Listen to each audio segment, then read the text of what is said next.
Mă bucur că am putut cu eforturi consistente din partea colegilor, să formăm acest grup, chiar și de o manieră ad hoc, de experți și de expertiză, în legătură cu ceea ce, nu doar noi, ci mulți dintre cei care formează la ora actuală clasa politică, dar și mediul academic și societatea civilă, își doresc a fi un muzeu al comunismului în România, la București. Această idee a unui muzeu al comunismului nu este nouă. Ea însoțește istoria ultimilor 25 de ani cu insistență și, aș putea chiar spune, cu discreție. Au fost câteva momente în care era cât pe ce ca ideea să devină realitate, nu în ultimul rând acum 3 ani și ceva, când guvernul de atunci a primit o propunere în acest sens, pe care însă a respins-o din rațiuni financiare. Ne aflăm astăzi însă în posesia unui consens mai rar în ultimii 25 de ani în societatea românească, pentru că avem atât de o parte cât și de alta, și din opoziție și de la putere, și președintele Iohannis, un consens, cum spun, legat de faptul că un astfel de muzeu trebuie făcut. Nu în sensul că nu contează cât costă, ci că necesitatea lui simbolică și educațională este, iată, abia după un sfert de secol, unanim recunoscută. Acum, sigur, din punct de vedere al realității noastre politice și sociale, un astfel de muzeu trebuie să țină cont de ce specific avem în România și mai cu seamă în capitala ei politică. E un dublu specific, aș îndrăzni chiar să spun, pentru că Bucureștiul nu e România. Are o concentrare de instituții, de interese, unele legitime, altele pe aproape. Și de aceea trebuie să ținem cont de această dublă sarcină de a reflecta atât istoriile punctuale ale regiunilor României, cât și de a face parte dintr-un design instituțional specific capitalei. Să nu uităm însă că România a făcut alți pași decât decidentul politic. Cum prea bine știți, avem un muzeu memorial sau un memorial-muzeu la Sighet, iar în prezent sunt câteva inițiative, iată, care arată că societatea civilă gândește mai repede decât face decidentul politic, de pildă la Timișoara, la Botoșani, la Craiova, la Oradea. Avem câteva centre memorial, documentare și în viitor de cercetare, cum ar fi Centrul de Martirologie de la IUD, dar și închisoarea de la Pitești. Iar pe de altă parte, să nu uităm că și noi înșine, ca institut, avem un proiect și un mandat legat de valorizarea memorială și educațională a fostei împușcării de la Râmnicu Sărat. Există un clar dezechilibru memorial al Europei la ora actuală. Suntem în anul în care peste tot se celebrează în Europa de vest finalul celui de-al doilea război mondial, 70 de ani. Eu însumi am fost la câteva conferințe pe această temă și constat că, pe măsură ce se vorbește despre al doilea război mondial, cu intensitatea cu care se vorbește despre cel de-al doilea război mondial, cu atât e mai frapantă tăcerea sau chiar sfiala cu care se vorbește cu această ocazie despre faptul că finalul celui de-al doilea război mondial a coincis la oră și minut cu începutul celui de-al treilea, adică a războiului rece. Și că, în general, în legătură cu războiul rece, avem un deficit memorial și muzeal și asta nu înseamnă însă că nu vedem și nu recunoaștem realizările care s-au făcut și mai cu seamă acele concepte muzeale și memoriale care au avut inteligența de a face legătura între mai multe feluri de totalitarism de care a avut parte Europa în ansamblul ei. Suntem, bineînțeles, cu ochii pe realizările colegilor din Germania, din Ungaria, din țările Baltice. Ne dorim însă ca aceste insule de memorie și de reflexie istorică să se unească într-un mic continent în interiorul continentului, astfel încât ceea ce s-a întâmplat, inclusiv în România, să nu fi fost o pură întâmplare, ci să fie un capitol de istorie din care avem nu doar noi de învățat, cât mai cu seamă cei care se vor naște după noi și care nu vor avea, prin biografia nici a lor și nici a părinților, nicio legătură directă, temporal vorbind, cu perioada, dar care vor dori și care ar fi bine să știe despre ceea ce a fost. Pentru că nu e așa, ca ultimă observație, dacă ar fi să definesc scopul final al unui muzeu al comunismului, acela nu este de a alimenta o ură împotriva comunismului. Pentru că ar însemna să hrănim o ură ideologică printr-o altă ideologie. Scopul unui muzeu al comunismului la București sau oriunde unde s-ar organiza, este acela ca cei care îl vizitează să iubească la final și mai ardent libertatea. Pentru că ce este de fapt comunismul? Este spectacolul dramatic al absenței acesteia.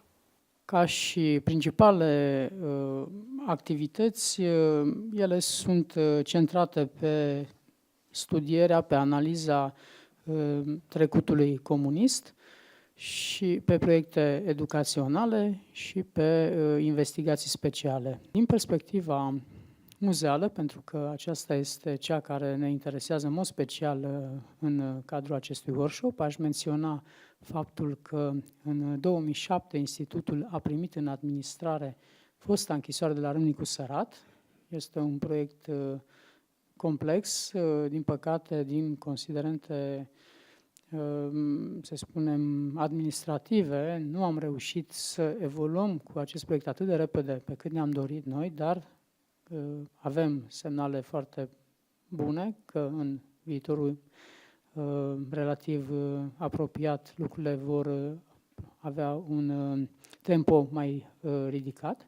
Printre altele, Institutul dorește și să asigure o platformă de relaționare între aceste proiecte care se încearcă a se înfiripa la nivelul întregii țări, pentru că, din păcate, posibilitățile de a se cunoaște și de a se sprijini reciproc sunt destul de limitate și atunci încercăm să oferim noi această bază și o platformă în care cei implicați în astfel de demersuri să poată să intre în contact unii cu ceilalți și să se ajute reciproc.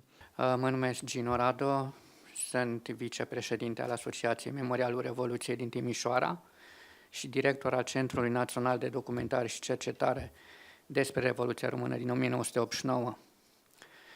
Asociația noastră, cum deduceți din titulatură, este un ONG, este o inițiativă privată, înființată în 1990, în aprilie, cu scopul de început de a cinsti memoria eroilor căzuți în Revoluția din Timișoara în 1989.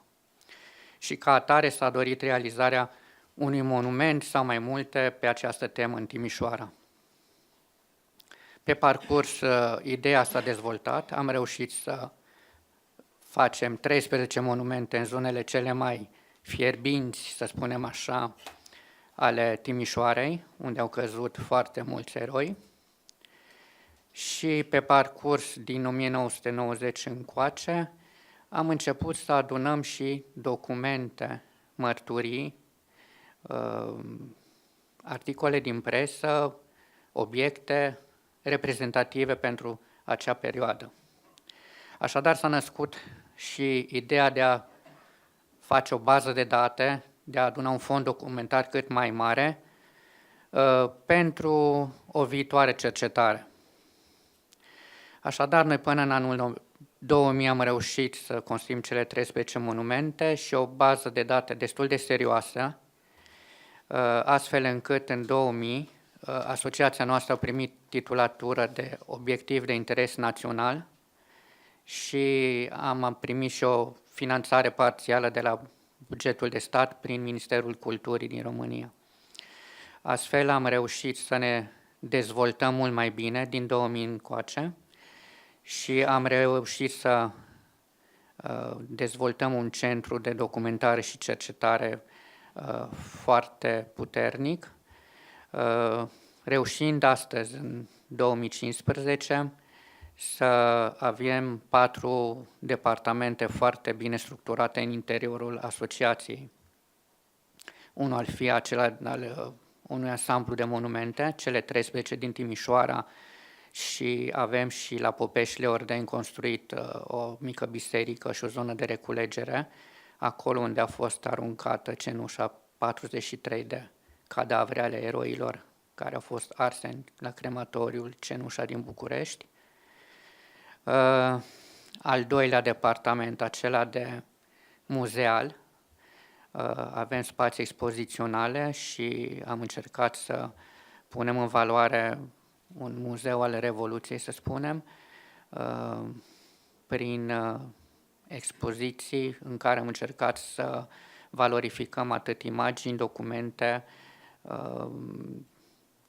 forme documentare, video și audio și obiecte, reușind să și realizăm câteva filme documentare în regie proprie.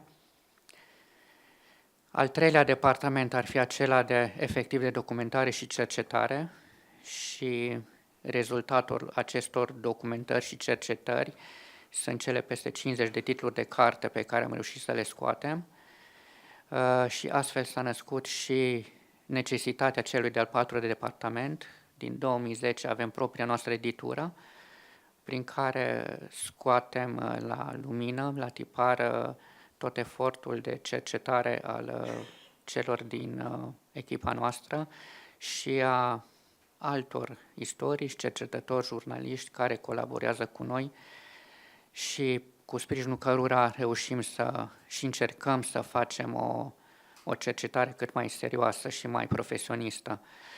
Aș dori să vă mai spun doar că, evident, această documentare și cercetare nu se rezumă doar la Revoluția Română din 1989. Noi ne aplecăm cu mult interes și spre tot ceea ce s-a întâmplat în 1989 în fostele țări comuniste, toate schimbările sociopolitice din Europa Centrală și de Est. Și, într-adevăr, știind că Revoluția și schimbările în 1989 sunt doar un efect, un rezultat al totalitarismului, al dictaturii, a perioadei comuniste, ne aplecăm cercetarea și către perioada aceasta a terorii, a dictaturii comuniste, pornind de la deportările din Banat din 45 și dizidențele și tot ceea ce a însemnat perioada comunistă în România până în 1989. Observ că sunt probabil cea mai tânără de aici și mă simt un pic în plus, dar sper să ne înțelegem bine chiar și cu diferența de vârstă. Mă numesc Maria Axinte, am 25 de ani, reprezint Fundația Sfinții Închisorilor, care a fost fondată în 2010 pentru a transforma închisoarea Pitești în muzeu. În Muzeu al Închisorii Pitești, fostul penitenciar de detenție politică. Din 2012 avem și o editură prin care edităm și publicăm cărți de memorie ale celor care au supraviețuit închisorii Pitești în special, dar și altor închisori. Probabil că mai multe vom vorbi în zilele ce urmează și mi-ar plăcea să aflu câte ceva din experiența fiecăruia, pentru că Muzeul Pitești este încă la început. Din păcate sau din fericire, totuși, avem numai o parte din clădirea fostei închisori în proprietate. În restul din închisoare încă sunt alte companii private, ceea ce nu ne ajută, dar nici nu ne împiedică. Și noi avem vizitatori, de 3 ani facem școală de vară, o școală de vară foarte frumoasă, zicem noi, și vizite organizate sau mai puțin organizate. Există și o capelă sau un paraclis în închisoare unde se slujește săptămânal și să sperăm că lucrurile vor evolua mult mai bine. Se lucrează deja la un proiect și sperăm ca în 2 ani de zile să fim gata cu el, cel puțin în parte. Mulțumesc! Mulțumim. E o singură întrebare. Dacă ceea ce ați constituit are la bază și un patrimoniu concret, pentru că orice muzeu fără patrimoniu rămâne doar o expresie interesantă. La ce anume vă referiți? La clădirea în sine? Obiecte. Dacă aveți un program de colectare, de achiziții, de a aduce obiecte pentru a demonstra ceea ce urmează să se facă pentru închisoarea din Da, există. Am luat legătura cu, pe parcursul timpului, am luat legătura cu foști deținuți care au trecut prin Pitești și am încercat să luăm ce s-a mai putut, pentru că foarte multe s-au pierdut, foarte multe s-au dat în timp. Noi am apărut la 25 de ani după Revoluție, timp în care foarte multe obiecte s-au dat.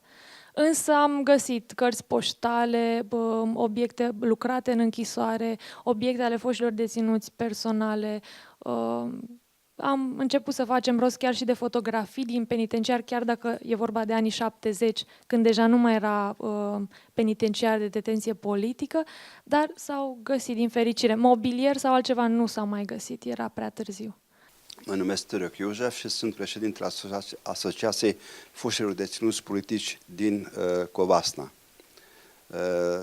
După evenimentele din 90, deci după căderea comunismului, după înființarea asociației, noi am început ca să adunăm memoriile celor care au fost închiși sau deportați.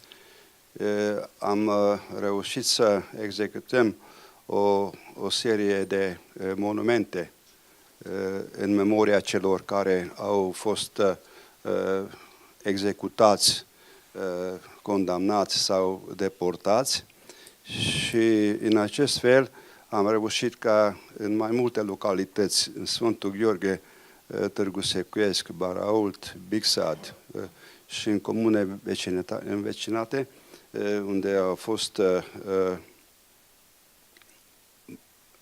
mai mulți, deci a avut loc în 1950 o rezmeriță, cum se spunea atunci, împotriva colectivizării, unde au fost împușcați oameni și în acest fel am reușit ca să adunăm o serie de materiale, documentare, pe care le avem arhivate.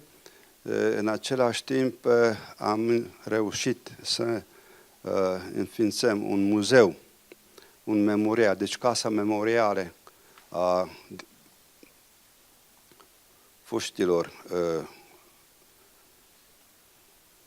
închiși, adică a foștilor deținuți politici și acest lucru am reușit într-un beci, se spune așa, părăsită, unde avem și sediul și sper că am reușit un lucru foarte, foarte bun. Deci am refăcut o închisoare, cum se spune, așa cum era atunci când eram închiși, deci ca o închisoare politică. Bună ziua, mă numesc Constantin Iftime. Am încercat la Botoșani acum 2 ani, la sugestia unor prieteni din jur, să propunem primăriei din Botoșani înființarea unui muzeu pe o anumită viziune. El se cheamă Muzeul Vieții Cotidiene în Comunism. Am încercat alt tip de abordare, bineînțeles noi fiind artiști, scriitori, am încercat alt tip de abordare decât cea a memorialului. Deci e o reprezentare istorică, ca să spun așa în 2 vorbe, reprezentarea istoriei într-o viziune antropologică. Reprezentăm fapte de viață cu un anumit epic, încercăm să fim spectaculoși. M-am gândit, continuu am avut această viziune a unei hale industriale jerpelite, bineînțeles bine diagnosticate și istoric, cu elemente arhitecturale. Pentru faptul ăsta am adus și arhitecți. Este o clădire, o fostă hală industrială la CET, la marginea orașului Botoșani, are 1400 metri pătrați, este imensă. Anul trecut am încercat deja să ne structurăm pe două activități. Odată, să construim sediu. De fapt, am mers pe ideea conversiei arhitecturale, domnul profesor este de față aici, și eu cred că aceasta ar fi și una din ideile viitorului sediu al comunismului. O clădire nouă mi se pare ciudată, nou, în sfârșit, avem o grămadă de clădiri ciudate din comunism care pot fi reamenajate, care sunt spectaculoase. Noi nu avem acest ochi format, mergem în Occident să vedem că toate spațiile vechi sunt convertite și au o anumită memorie urâtă, cum este o hală industrială, dar spectaculară. Pentru că, la urmă, faptul ăsta de a reprezenta în muzeu ceva, trebuie să aibă și ceva spectacol la primul nivel. Apoi urmează nivelul 2 următoarele nivele de informare din ce în ce mai amănunțite. Spun că și noi avem în vedere acest lucru. Deci am făcut, într-un fel, anul trecut am stabilit forma muzeului, ideea formei muzeului și, în același timp, am mers, cum și domnul profesor Opriș sublinia aici, am început să facem colectare de obiecte. Am co-organizat cu Universitatea concursul pentru memorialul și închisoarea de la Râmnicu Sărat. Mihai Bâlă, pe care l-a invocat mai devreme antevorbitorul meu, este chiar câștigătorul concursului, în afară de faptul că a proiectat la diplomă, acum face un master în Anglia, la diplomă a proiectat un muzeu al comunismului. Iată, e o temă care revine, mă bucur că revine această încercare a tinerei generații de a se regăsi cumva în raport cu acest val de evenimente, de texte, de amintiri, de obiecte care se prăbușește peste ei fără explicații într-un anumit fel. Locul preferat pentru un muzeu al comunismului în cazul colegilor mei mai tineri nu este Fortul Jilava, care a fost populat de deținuți politici, dar n-a fost construit de deținuții politici. În schimb, încă există aici neamenajat un muzeu destinat a fi muzeul Partidului Comunist. Clădirea e goală, am început să dărâme porțiunile interesante din ea s-au dărâmat deja. Locul unde a fost ultima defilare în august 1989, e vorba de așa numită, în ghilimele, casă radio, unde corpul demolat parcă invită acum la a fi umplut cu un astfel de muzeu al comunismului. Mă preocupă și pe mine de mulți ani istoria recentă, cu aplicare specială pe represiunea comunistă din România și, mai specific de atât, pe arhitectură și arhitecții. De aici, pornind două direcții de cercetare ale mele, pe de-o parte, ceea ce a menționat mai devreme domnul profesor, ceea ce numim noi astăzi programul de arhitectură, arhitectura memoriei, și încă de la diploma de la Facultatea de Arhitectură am propus, și rețineți sintagma să o discutăm mai târziu, un muzeu al crimelor comunismului la Jilava.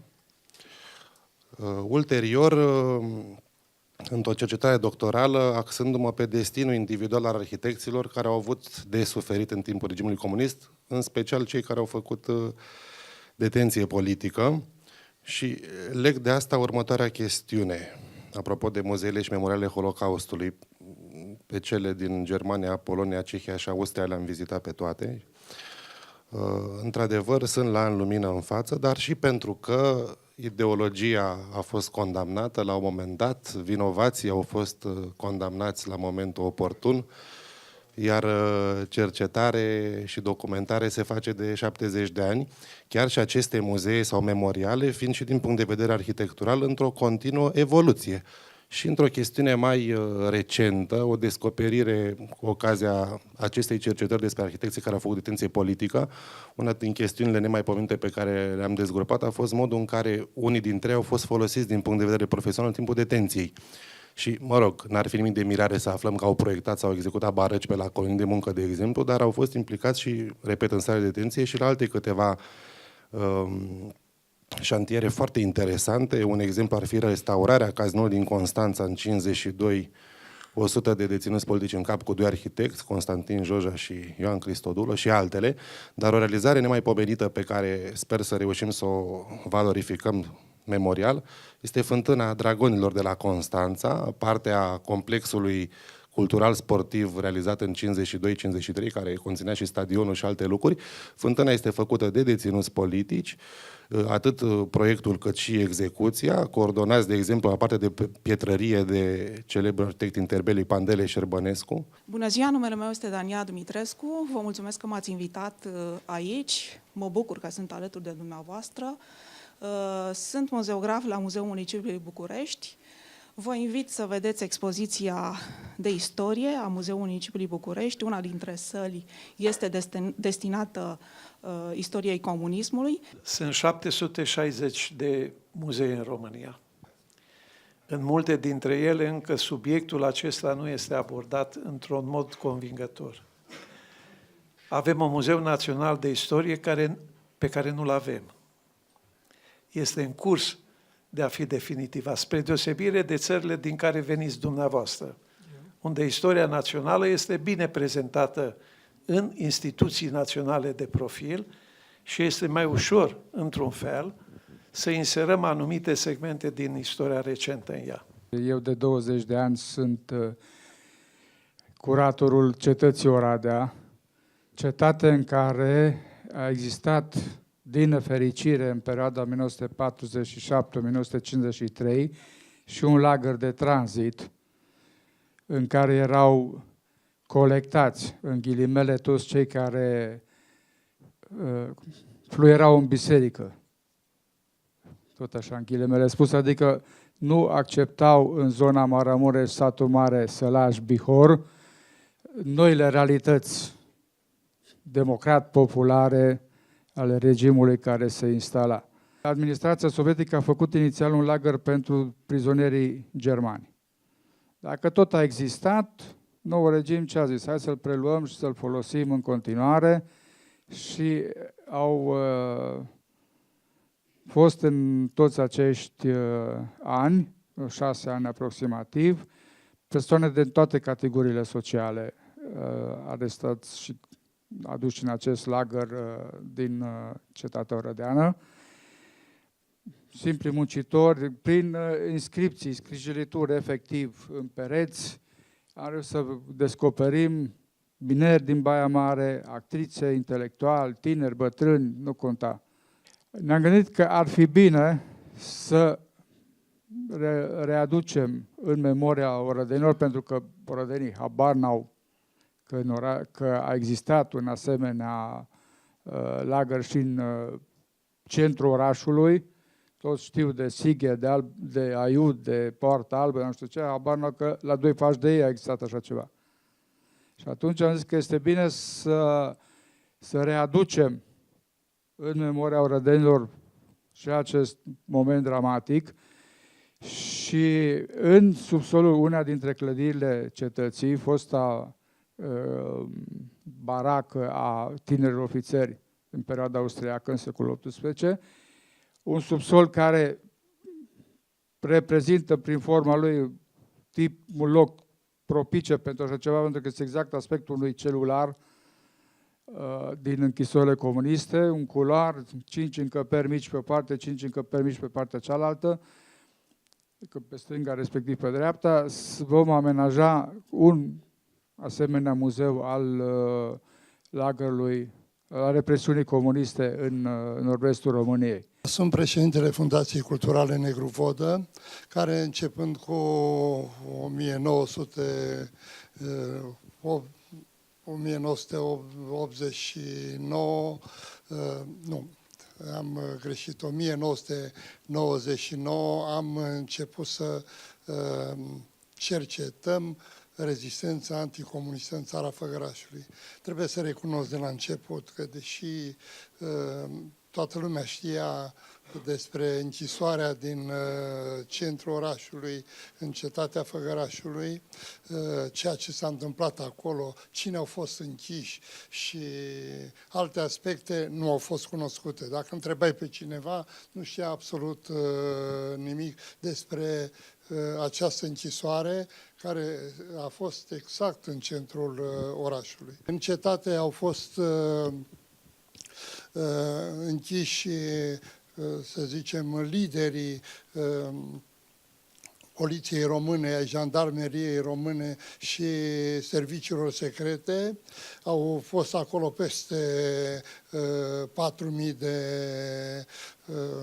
deținuți. Totodată, tot în cetatea Făgărașului au fost depuși cei care s-au opus colectivizării, s-au opus noului regim. Sigur că în aceste condiții noi a trebuit să facem ceva și am realizat un model experimental de muzeificare a comunizării țării Făgărașului. Ca filozofie am pornit de la țara Făgărașului inocentă, adică acea țara Făgărașului unde se păstrau de sute de ani obiceiuri și tradiții nealterate și care deci ceea ce s-a întâmplat după 1945 a fost aproape de neînțeles.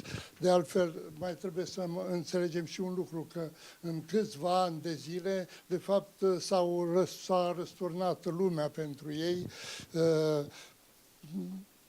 Nu s-a respectat proprietatea, de asemenea au intrat violent în intimitatea lor, în credință, în biserică și de asemenea în respectul pe care oamenii îl aveau în comunitățile lor. Modelul nostru pleacă de la această situație, de la țara Făgărașului inocentă, continuă cu propaganda care a însemnat, de fapt, minciună și teroare permanentă. Am mers mai departe și am vorbit despre colectivizare. Eu vin din zona mult mai practică a perioadei 48-89. Vin din zona muzeografică pentru această temă, adică strict ceea ce înseamnă expozițiile muzeale în perioada 48-89 în România și cu aplecare după 90 asupra două cazuri speciale, respectiv Muzeul Național de Istorie și Muzeul Țăranului Român, fostul muzeu sovietic.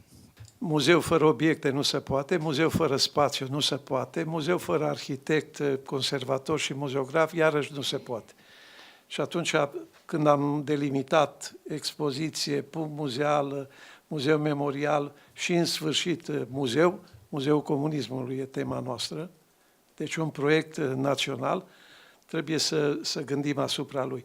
Țara n-a fost doar la București comunistă, țara a fost toată comunistă. Și atunci, oriunde apare un proiect care să reflecte această tematică, este binevenit. Și în sfârșit, printr-o radiografie, vom da un ansamblu. Dacă vom finaliza și cu un asemenea proiect de mare anvergură, Muzeul al Comunismului, cu atât mai bine. Atrag atenția, Germania, la Berlin, face astăzi unul din cele mai mari eforturi. L-a făcut pe parcursul unui secol de 3 ori. De data aceasta îl face ca unul din cele mai mari centre de muzeografie din lume. Se reface întreaga insula muzeelor. Deci noi trăim într-un veac în care trebuie să gândim ce este muzeul, altfel decât l-am gândit până acum. Și când facem un muzeu de recuperare, să-l recuperăm cu bine și cu rău.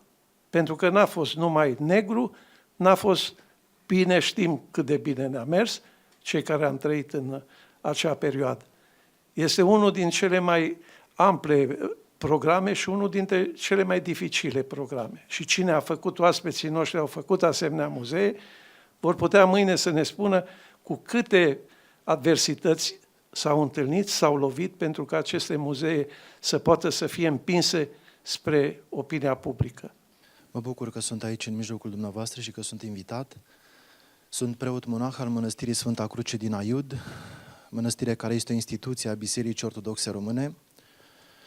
Biserica Ortodoxă Română, începând cu anul 2004, aprobă înființarea acestei mănăstiri chiar pe locul gropilor comune ale închisorii din Aiud, la inițiativa Asociației Foștilor Deținuți Politici de România și al Părintelui Arhimandrit Iustin Pârvu, starețul mănăstirii Sfinții Arhanghel Mihai și Gavril Petru Vodă, și el fost deținut politic cu aproximativ 5 ani de detenție în închisoare de Năiud în 3 perioade. Această mănăstire va fi dependentă de 2 clădiri cu 2004. Este vorba de un monument ridicat de Asociația Foștilor Politici de România cu o formă de arhitectură cu totul și totul specială și o casă monahală în care era, așa s-a și aprobat, o obște care să preia acest program liturgic de pomenire al acestor martiri care au fost uciși în închisoarea de Năiud și nu numai. Începând cu anul 2006, într-o întâlnire personală cu domnul dr. Pavel Chirirea, dânsul mi-a propus să înființeze la IUD un centru de studii martirologice, un centru care să aparțină din nou Bisericii Ortodoxe Române și să vină în sprijinul recunoașterei jertfelnice a celor care au murit în perioada comunistă, care, pe lângă atrocitățile masive pe care le-a avut în perioada ei, este de preferat să spunem că a fost și un regim ateu, care a luptat împotriva lui Dumnezeu și cum poporul român, eminamente a fost un popor credincios, a oferit o rezistență față de acest regim ateu în toate închisorile comuniste din România și în felul acesta închisoarea de unde este foarte mult în evidență, pentru că în perioada 48-64 este supranumită Universitatea din Aiud. În 2008 începem să punem pe hârtie un nou proiect al Aiudului, care este, zic, destul de îndrăzneț, pentru că ne dorim foarte multe în cadrul lui. Îl are ca protagonist pe domnul Radu Mihailescu, arhitect din Timișoara, și începând cu anul 2011, 9 iulie 2011, începe să se ridice biserica, noul ansamblu monahal de la Aiud, care, pe lângă niște dependențe specifice unei mănăstiri, mai are și altele care compun acest centru de studii martirologice, și anume un muzeu pe care ne-l dorim să-l desfășurăm pe o suprafață de 1000 de metri pătrați. Avem un patrimoniu deja bine definit de obiecte care au fost lucrate în penitenciarul Aiud începând cu anul 1945 până 1964. Pe lângă acest muzeu va fi o bibliotecă în care sperăm să însumăm un număr însemnat de cărți și nu numai, care să scoată în evidență istoria comunismului, o sală de lectură specială pentru tineri, pentru studenți și cei care își doresc continuarea studiilor, iar nu în ultimul rând un amfiteatru în care să fie organizate simpozioane, conferințe și alte aspecte de acest gen care se vor a fi un sprijin pentru, în primul rând pentru tineret, pentru învățământul românesc de astăzi, care este, cum s-a și mai spus, destul de sărac în această informație istorică din perioada comunistă. Și pe lângă aspectul acesta, vreau să vă spun că acest centru de studii martirologice are până în momentul de față 4 simpozioane internaționale.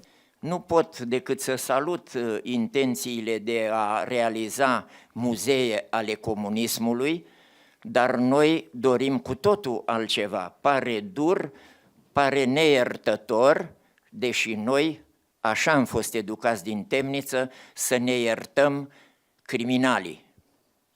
Noi dorim un muzeu al crimelor comunismului.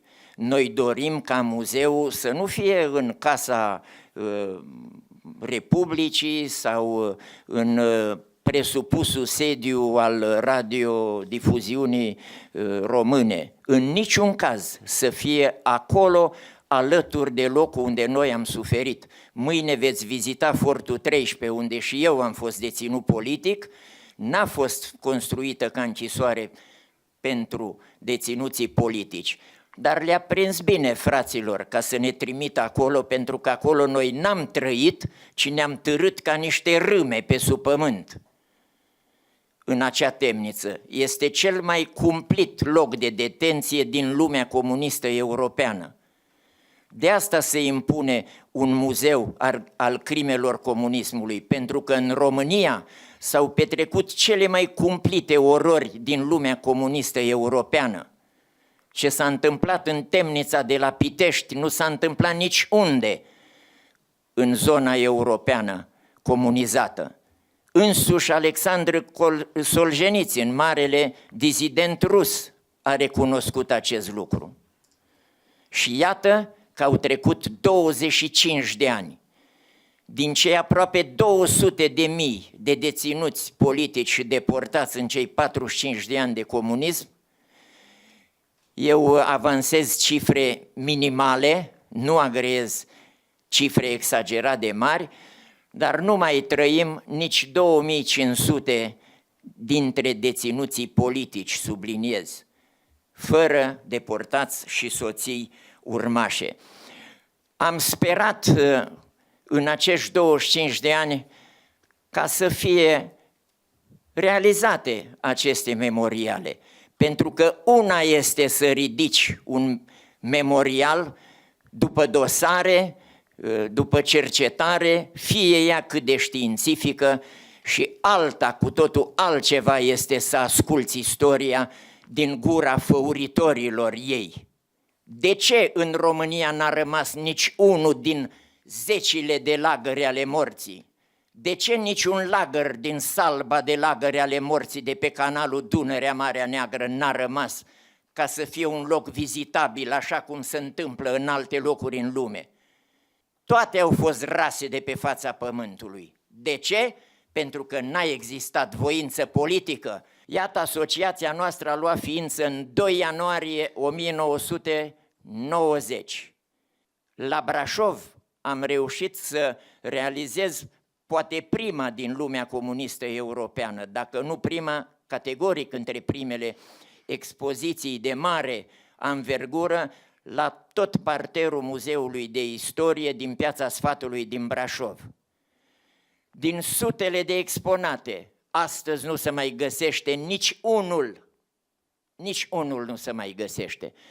Pentru că cei din familie care, după ce s-au întors de la înmormântarea ultimului supraviețuitor, n-au tratat așa cum se cuvine obiectele care ar fi trebuit să rămână peste decenii, de ce nu peste veacuri, ca să vorbească generațiilor ce vor urma după noi despre lupta și jertfa noastră.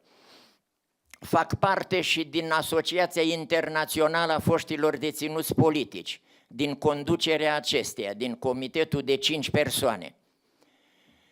Am avut peste 20 de congrese. La fiecare am cerut Parlamentului European condamnarea comunismului. Nu s-a făcut, mai mult decât atât. N-am primit niciun răspuns.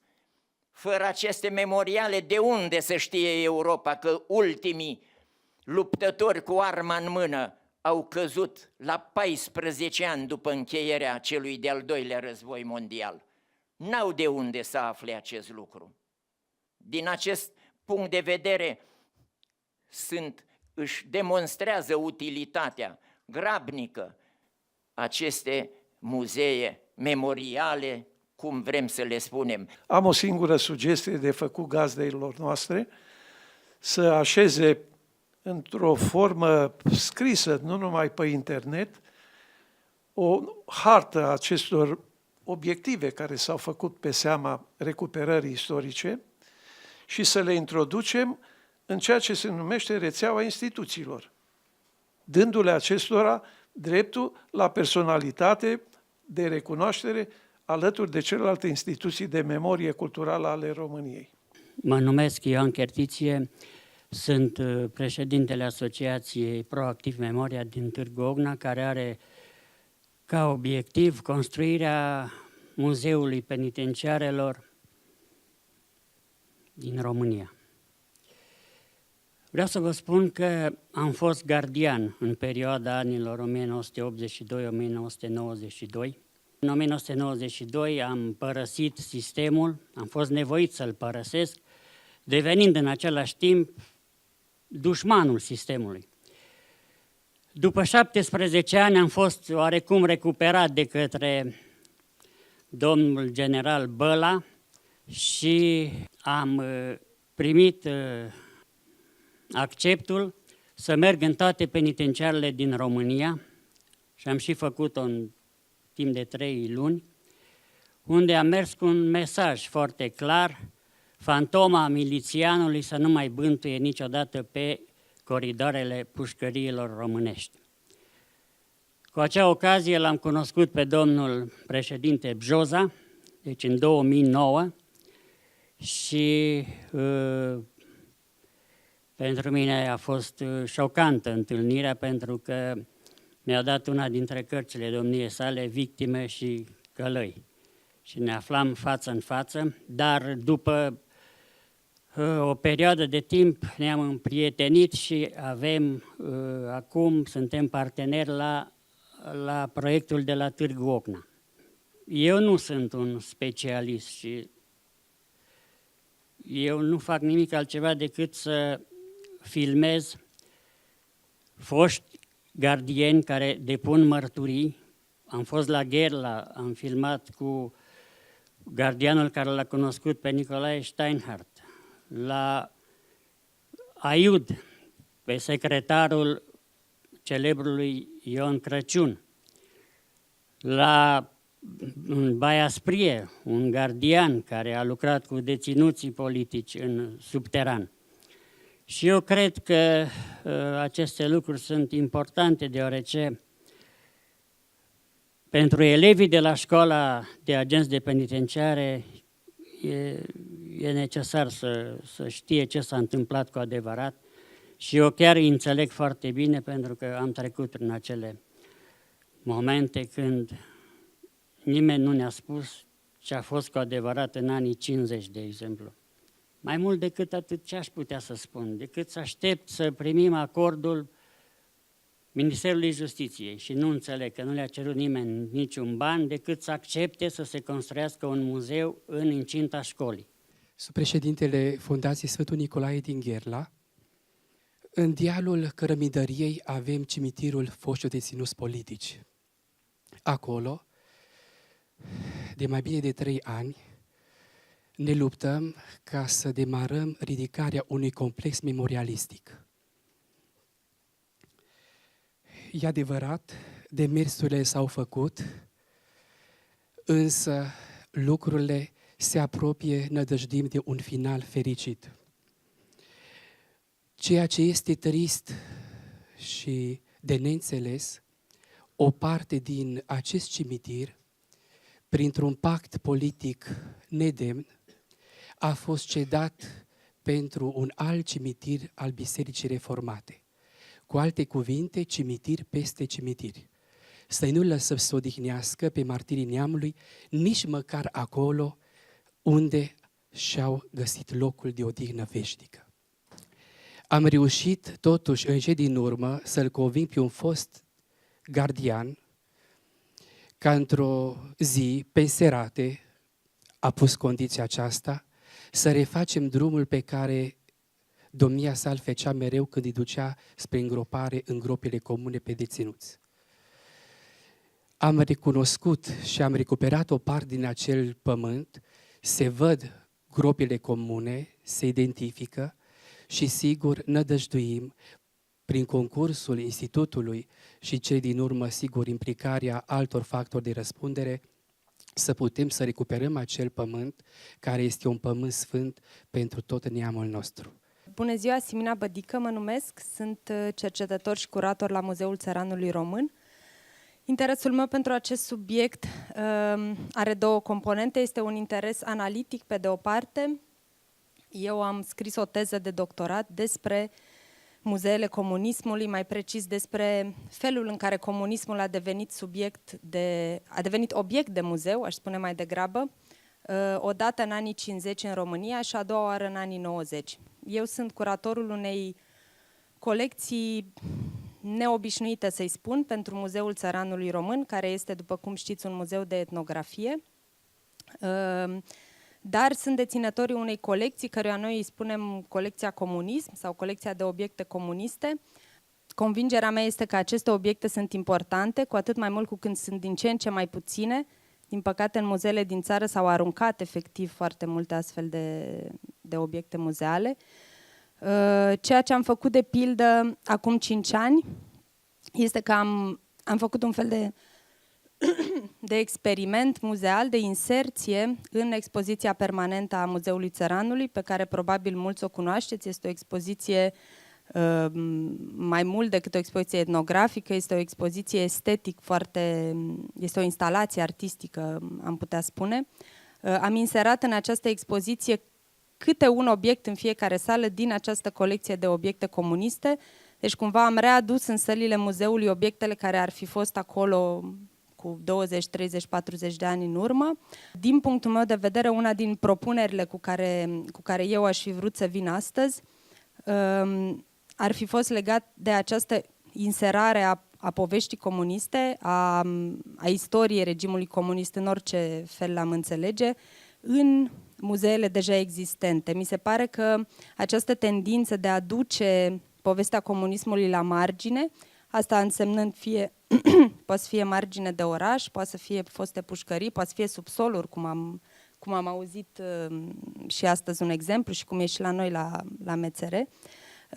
Consider că deja am depășit acel moment și cred că putem încerca, puțin câte puțin, să readucem această istorie, să o reintegrăm în povestea noastră națională pentru a o înțelege mai bine. E vorba de o integrare în istoria națională, dar cu atât mai dificil e acest proces, cu cât în interiorul muzeelor există reacții și opoziții. Iar societatea în sine a considerat, a urât anumite expresii ale epocii pe care a trăit-o și pe care o numim epocă comunistă, începând de la fabricile pe care și le-a distrus și până la obiectele cu care s-a înconjurat fiecare.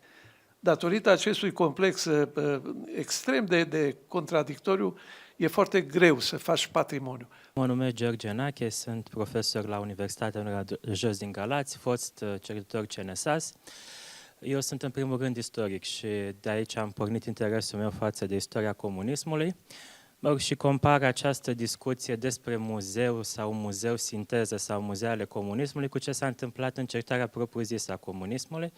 După 90 s-a dorit a se crea un institut de cercetare a comunismului, după aceea a apărut al doilea institut de cercetare, după aceea prin sciziparitate, altele și altele, astfel încât avem foarte multe variante și institute care își promovează propria lor variantă de istoria comunismului. Cazul din Galați este elocvent, mă rog, la scară mică, există o biserică memorial, o capelă memorial, după modelul celor de la IUT, făcută de Asociația Foștilor Deținuți Politici Anticomuniști, care a fost și este acest model standard de memorial. Muzeul Județean din Galați a făcut chiar anul acesta o expoziție foarte interesantă cu privire la cotidianul comunist, expoziție care se dorește a fi permanentă și acoperă o parte importantă din expoziția Muzeului Județean din Galați. Și în sfârșit, pentru ce am ajuns aici, un al treilea muzeu care va fi construit în Galați, va fi creat în Galați, este un muzeu dedicat foarte clar represiunii din zona Dunării de Jos, așa ca să fiecare din regiune a prezentat făgărașul, Gherla, Iudu și celelalte și noi ne mândrim în ghilimele, că nu e un motiv de mândrie lucrul acesta, că închisoarea din Galați a fost o închisoare foarte importantă de tranzit și regiunea Dunărea de Jos este cea mai mare concentrare de locuri de detenție, spații de acestea, lagăre de muncă, zonă de domiciliu obligatorii. Și atunci este necesar un muzeu care să exprime toată această poveste a represiunii la Dunărea de Jos. Prin urmare, sunt 3 obiective, fiecare cu specificul său și cred că fiecare, prin diversitate, poate să spună, într-un fel sau altul, povestea aceasta a comunismului. I have been asked to talk about difficult histories, difficult memories, and to give some examples, not of where this has been done in post-communist countries, but examples in other countries. And I've chosen several examples. So, because time is short, I'm going to be quite quick, but there are lots of pictures, so you can sit and watch the pictures whiz by. So I talk first of all about difficult histories, and there are lots of difficult things we have to deal with in museums, and they vary enormously from war, death, torture, punishment, humiliation, suffering, ignoble stories which shame the nation, contested versions of events, revisions of traditional histories when people have grown up with a story and suddenly told it's all wrong and they have to think of a different story. Treason, betrayal, defeat, loss, victims and perpetrators, all these things present great challenges to museums. So museums deal with these things in really different ways. And sometimes they just forget them. That's the easiest. But sometimes forgetting is actually a political action that may, in some cases, be useful to a nation state attempting to redevelop a new narrative. They sometimes celebrate aspects that they feel they can celebrate. They sometimes position victims as people who have made great sacrifices. Sometimes museums acknowledge the problems and try to come to terms with the past.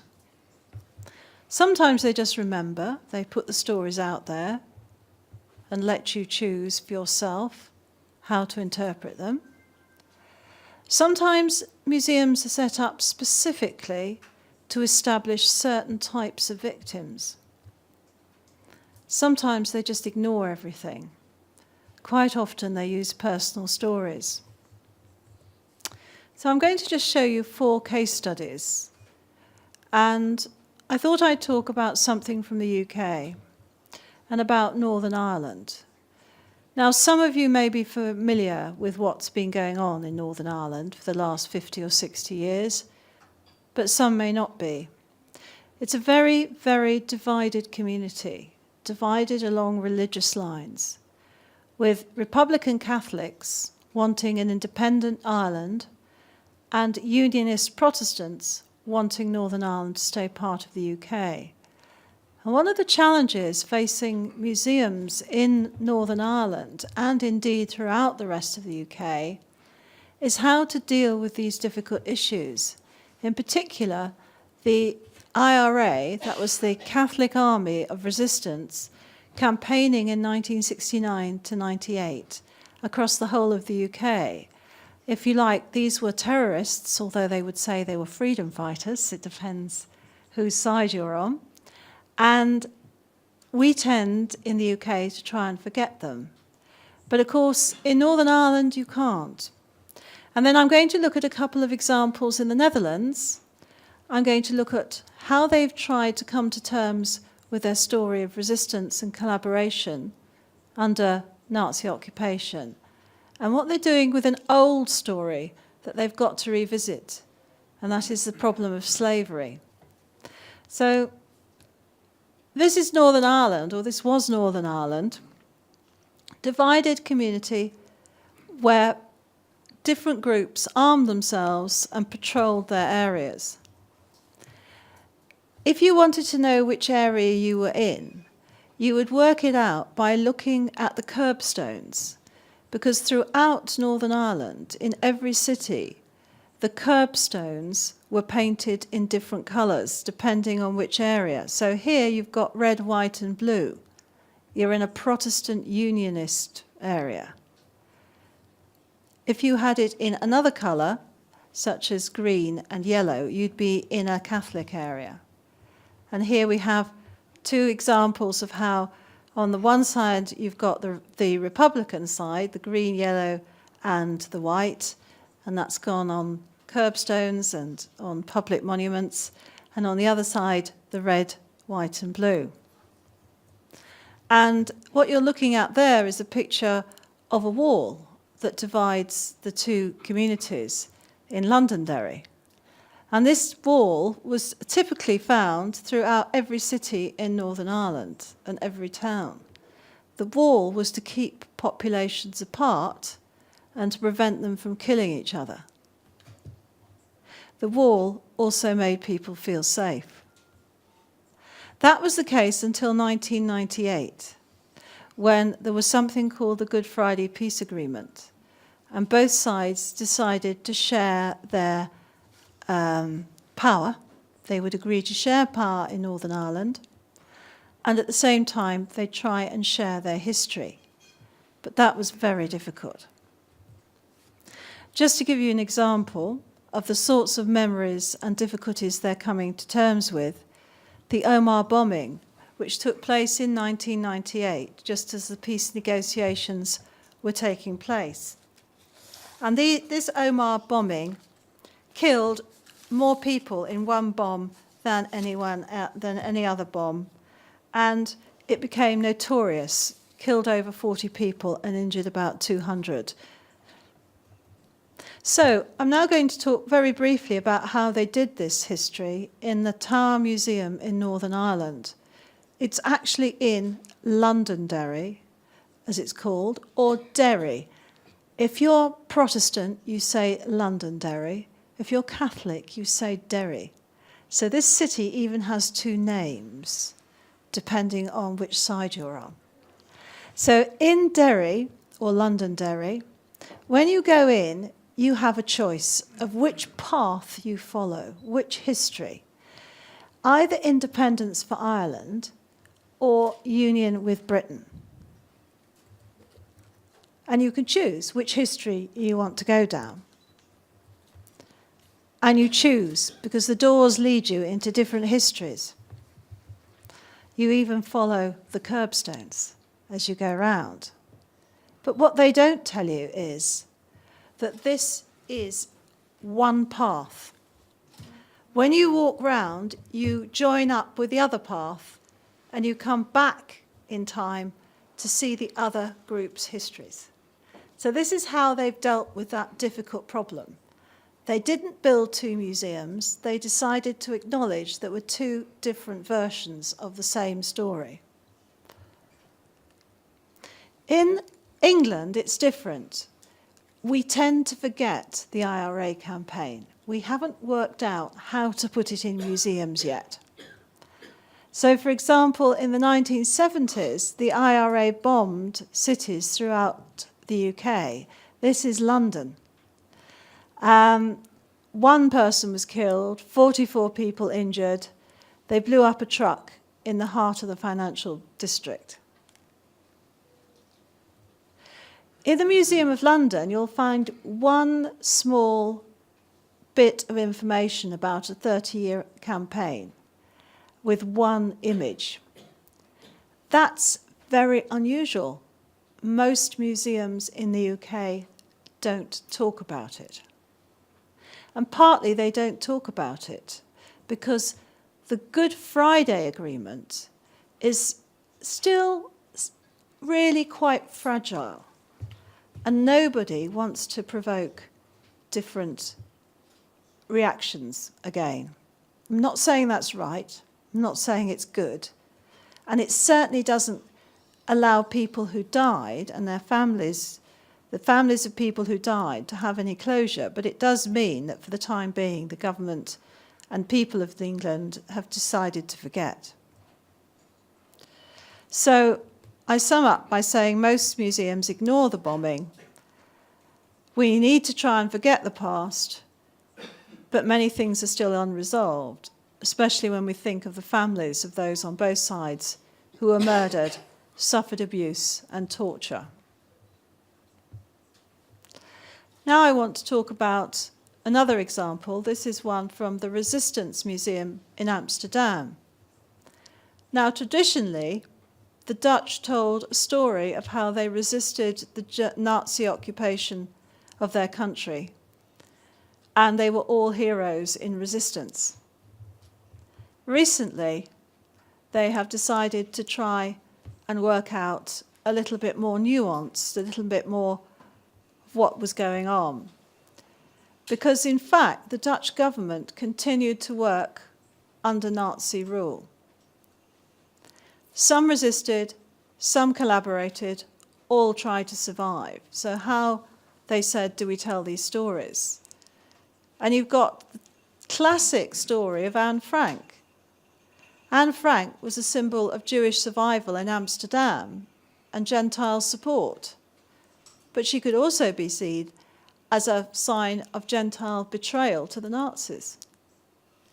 So history is complicated, as we all know. How do we tell the dishonourable and difficult stories? so that we can learn in the future not to repeat them. So the Amsterdam Resistance Museum is in a sort of large building, which is just a shed. It had a past, it had a Nazi past, but now it's been turned into the Resistance Museum. They haven't spent a massive amount of money on it. It's very simply done, but I think they've done something really very interesting. So throughout this, they try and understand people's choices without saying one is right or one is wrong.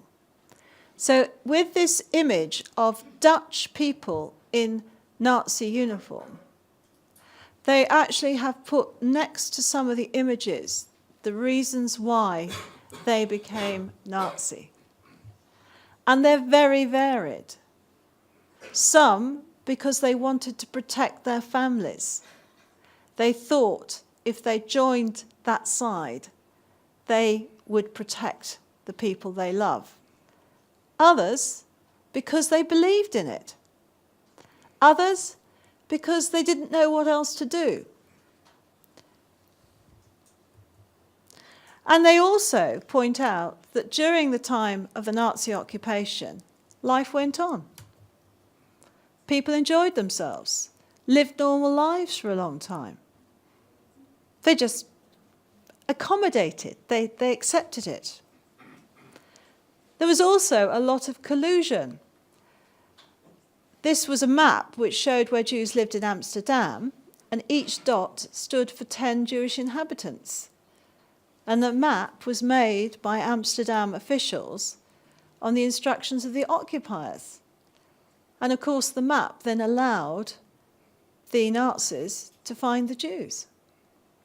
So there was a lot of active collusion and collaboration going on. Of course, there was plenty of resistance too. One of the most impressive areas is the one for children. You go into a special area where there are 4 characters: the collaborator, the resistor, the Jew, and the Nazi. Of course, these children are the children of these people. They themselves are, if you like, innocently caught up in this.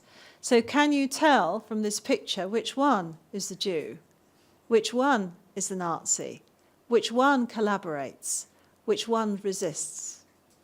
When you get inside, you find out. Each child is given a character. Each child has a family history. And you go into the village where they have the houses of each family.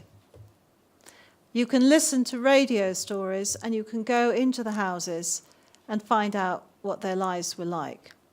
So this is the house of the Jewish girl. Without any text, there's evidence of persecution. Outside the house of the Nazi girl, telling her story. And with all those 4 stories, children are encouraged to understand that choices were made because of very complicated and difficult reasons. When they come to liberation and celebration, they don't make it into a fairy tale ending. They talk about what happened next, including the way in which collaborators were humiliated and killed. Now, this is not part of Dutch official history. For many years, Dutch historians said that once the Allies freed Holland, that there were no reprisals. Everybody behaved in a civilized manner. But actually, the museum says no, there was a lot of reprisal going on. And one of the most difficult things that the Dutch are coming to terms with are the fact that when the Jews were exported to the camps, many of them returned and found out that their houses had been looted while they were away, all their possessions had been stolen, and they were just left. So these are Jews who've come back to Holland. This is a photograph of them sitting in the street. There were no agencies to help them. This is after the war. So what they're trying to do here is not judge people, but they're trying to say that in history, not everything is black and white. People can be both victims and perpetrators. Actions and choices are situated within a historical context. And throughout that museum, questions are asked, but no easy answers are given. And the main question that the museum asks is not who was right or who was wrong, but what would you do to protect your family and to survive?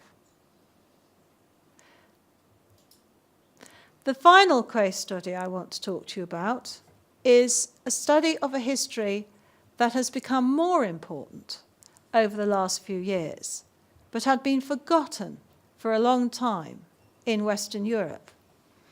And this is the story of the histories, forgotten histories, remembered by those whose ancestors were tortured, enslaved, and humiliated as part of the slave trade.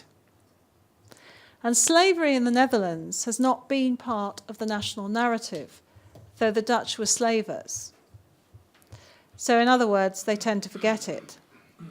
But the Netherlands is now multicultural with some people of African or Caribbean descent.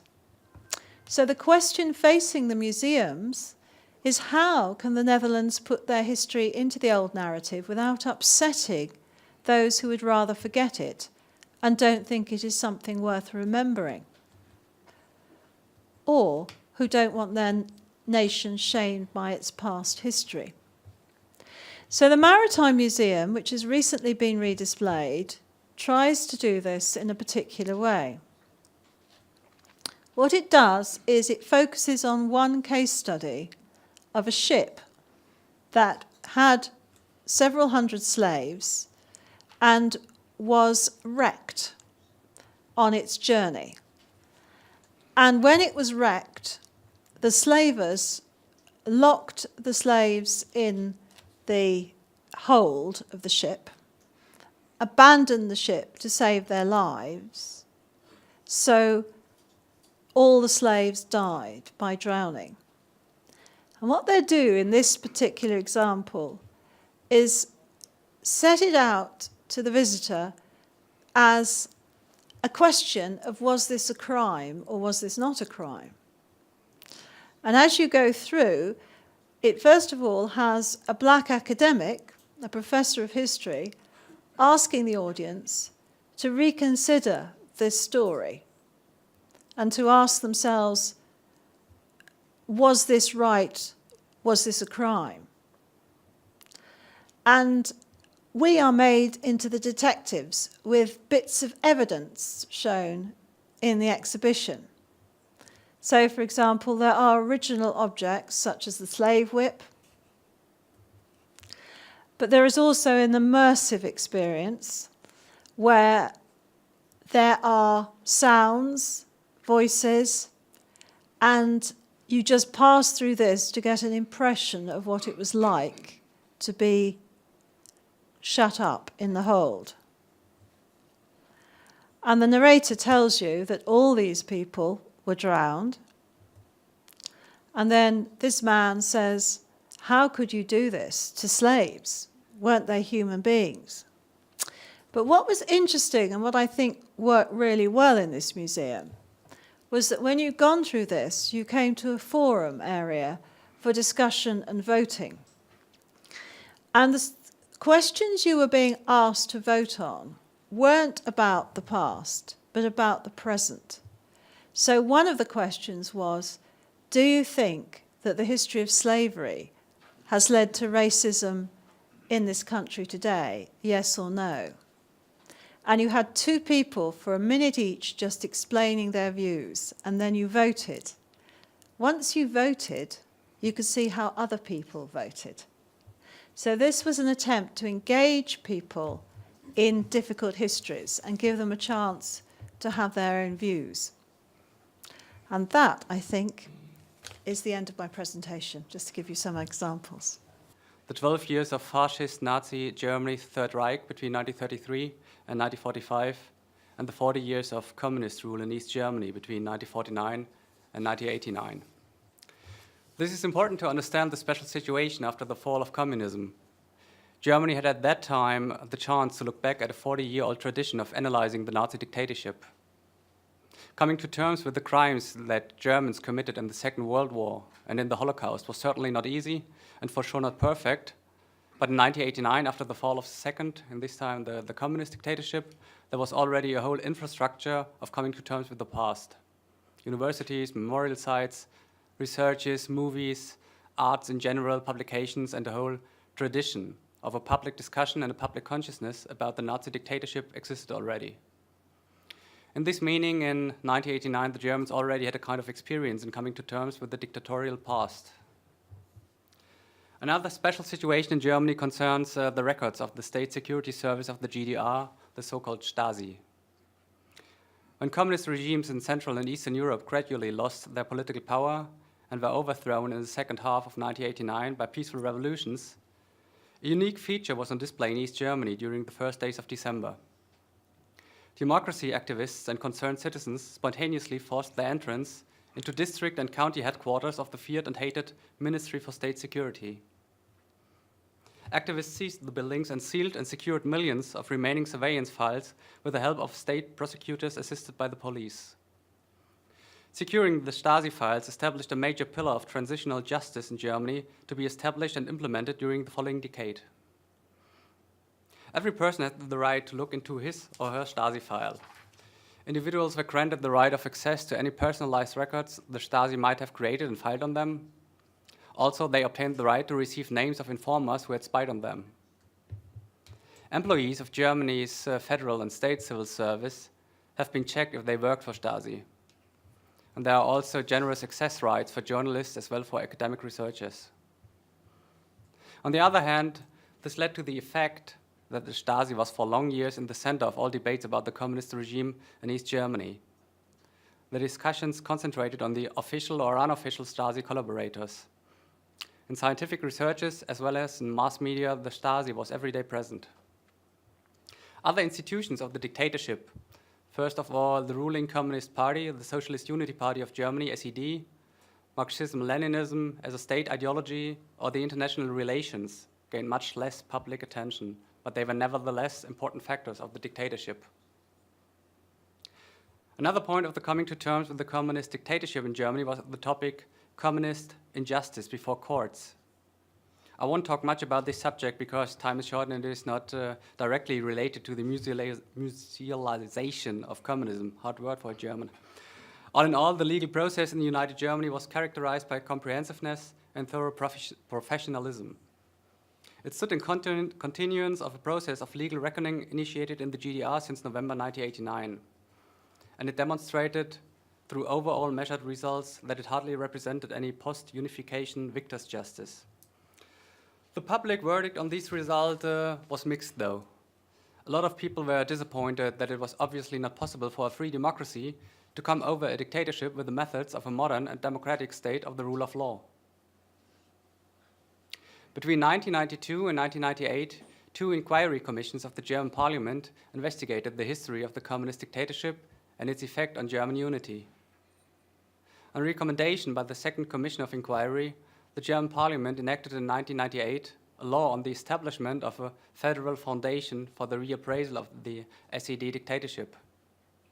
The foundation started its work in fall of 1998, and thus a public-funded institution was created to raise public awareness and continue discussions about the second German dictatorship. By its mandate, the foundation stands for an active and pluralistic discussion of the SED dictatorship and its lasting effects on reunited Germany. It functions as both a mediator and an intermediary between academic and private research, politics, the media, and the public pertaining the reappraisal of the SED dictatorship. The foundation was established to serve the following aims. First, to promote and support projects dealing with exploring GDR society, private archives and victims' organizations, academic research and political education. Second, to contribute to the maintenance, collection and documentation of materials with regard to the opposition to the SED dictatorship. Third, to provide psychological and legal assistance for victims of political persecution. and fourth, to advance international cooperation on the reappraisal of dictatorships worldwide. Of course, the Federal Foundation is not the only institution. Since 1990, all over Germany, and particularly in former East Germany, a wide range of publicly and privately founded institutions were established. Regional and local initiatives emerged, and victims' associations and NGOs were formed. All of them contribute actively to coming to terms with the legacy of the communist dictatorship and the crimes it committed. I want to give you an important example. The Federal Commissioner for the Stasi Records preserves the records of the Ministry for State Security of the GDR in its archives. As you probably know, the current president of Germany, Joachim Gauck, was the first Federal Commissioner for Stasi Records from 1990 until 2000. The Federal Commissioner makes them available for various purposes to private individuals, institutions, and the public. There are dozens of other private and public institutions dealing with the communist past. One of the most important aims of the Federal Foundation I am working for is to support projects dealing with the communist past that arose from all parts of the society. Our idea is that a self-critical view of a nation on its own past has to derive from the society itself. This is what Germany had to learn painfully in the decades after the Second World War. It is the people that have to understand what the difference between a dictatorship and a democracy is. It is the people that have to discuss all questions about guilt, responsibility, about cooperation with the totalitarian regime and opposition against it in an open and democratic way. In this sense, we believe that coming to terms with the totalitarian past has to be done primarily by the society, not by the government, but with the support and help of the government. A museum can be a good way to remember people of the cause, the development, and the overcoming of the communist dictatorship. People tend to forget and they tend to glorify the past. With the frustration about their life in the recently reunified country, there was also a wave of nostalgia to return to life in the GDR. In the first years, the dominating slogan was, "It was not all bad," as the citizens of the GDR tried to defend their life achievements in the wrong system. At the same time, the former state party could celebrate astonishing electoral victories. In some areas in Eastern Germany, they are the strongest party and can pull together about 30% of the electoral votes. Even today, the successor of the former Communist Party of the GDR, today the Left Party, is the third strongest party in the German parliament. We have no special museum of communism in Germany, and as far as I know, no such museum is planned. We have talked years now about building a Cold War museum in Berlin, but obviously this won't be a real museum of communism. What we do have in Germany is an impressive number of museums and memorial sites that deal with the history of the GDR, especially with the history of repression and opposition and divided Germany as a whole.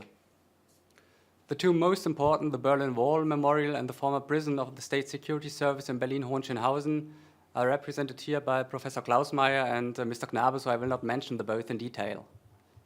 But as I want you to give you an impression about the museum that touch the topic communism in Germany, I will give you some other examples.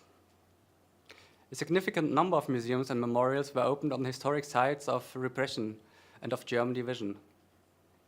The former Soviet special camps, which were run by the Soviet Secret Service in East Germany after the war, were mostly built on former Nazi concentration camps, for example. Today, there is a commemoration in the memory of the victims of both dictatorships. An example is the Soviet Special Camp No. 2 on the soil of the former concentration camp Buchenwald near the city of Weimar. This Soviet special camp was used from 1945 until 1950, and about 7,000 people died during this time. Of course, in the GDR, it was forbidden to talk openly about the Soviet camps.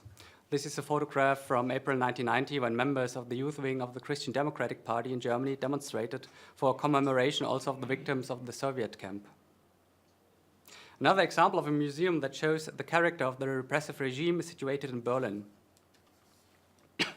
In the former headquarters of the East German Secret Service, the Stasi, you will find today an exhibition about the victims of Stasi, the methods of the State Security Service, and the organizational structure, including the office of Erich Mielke, the last Minister of State Security of the GDR, which is preserved in its original state. So here it is.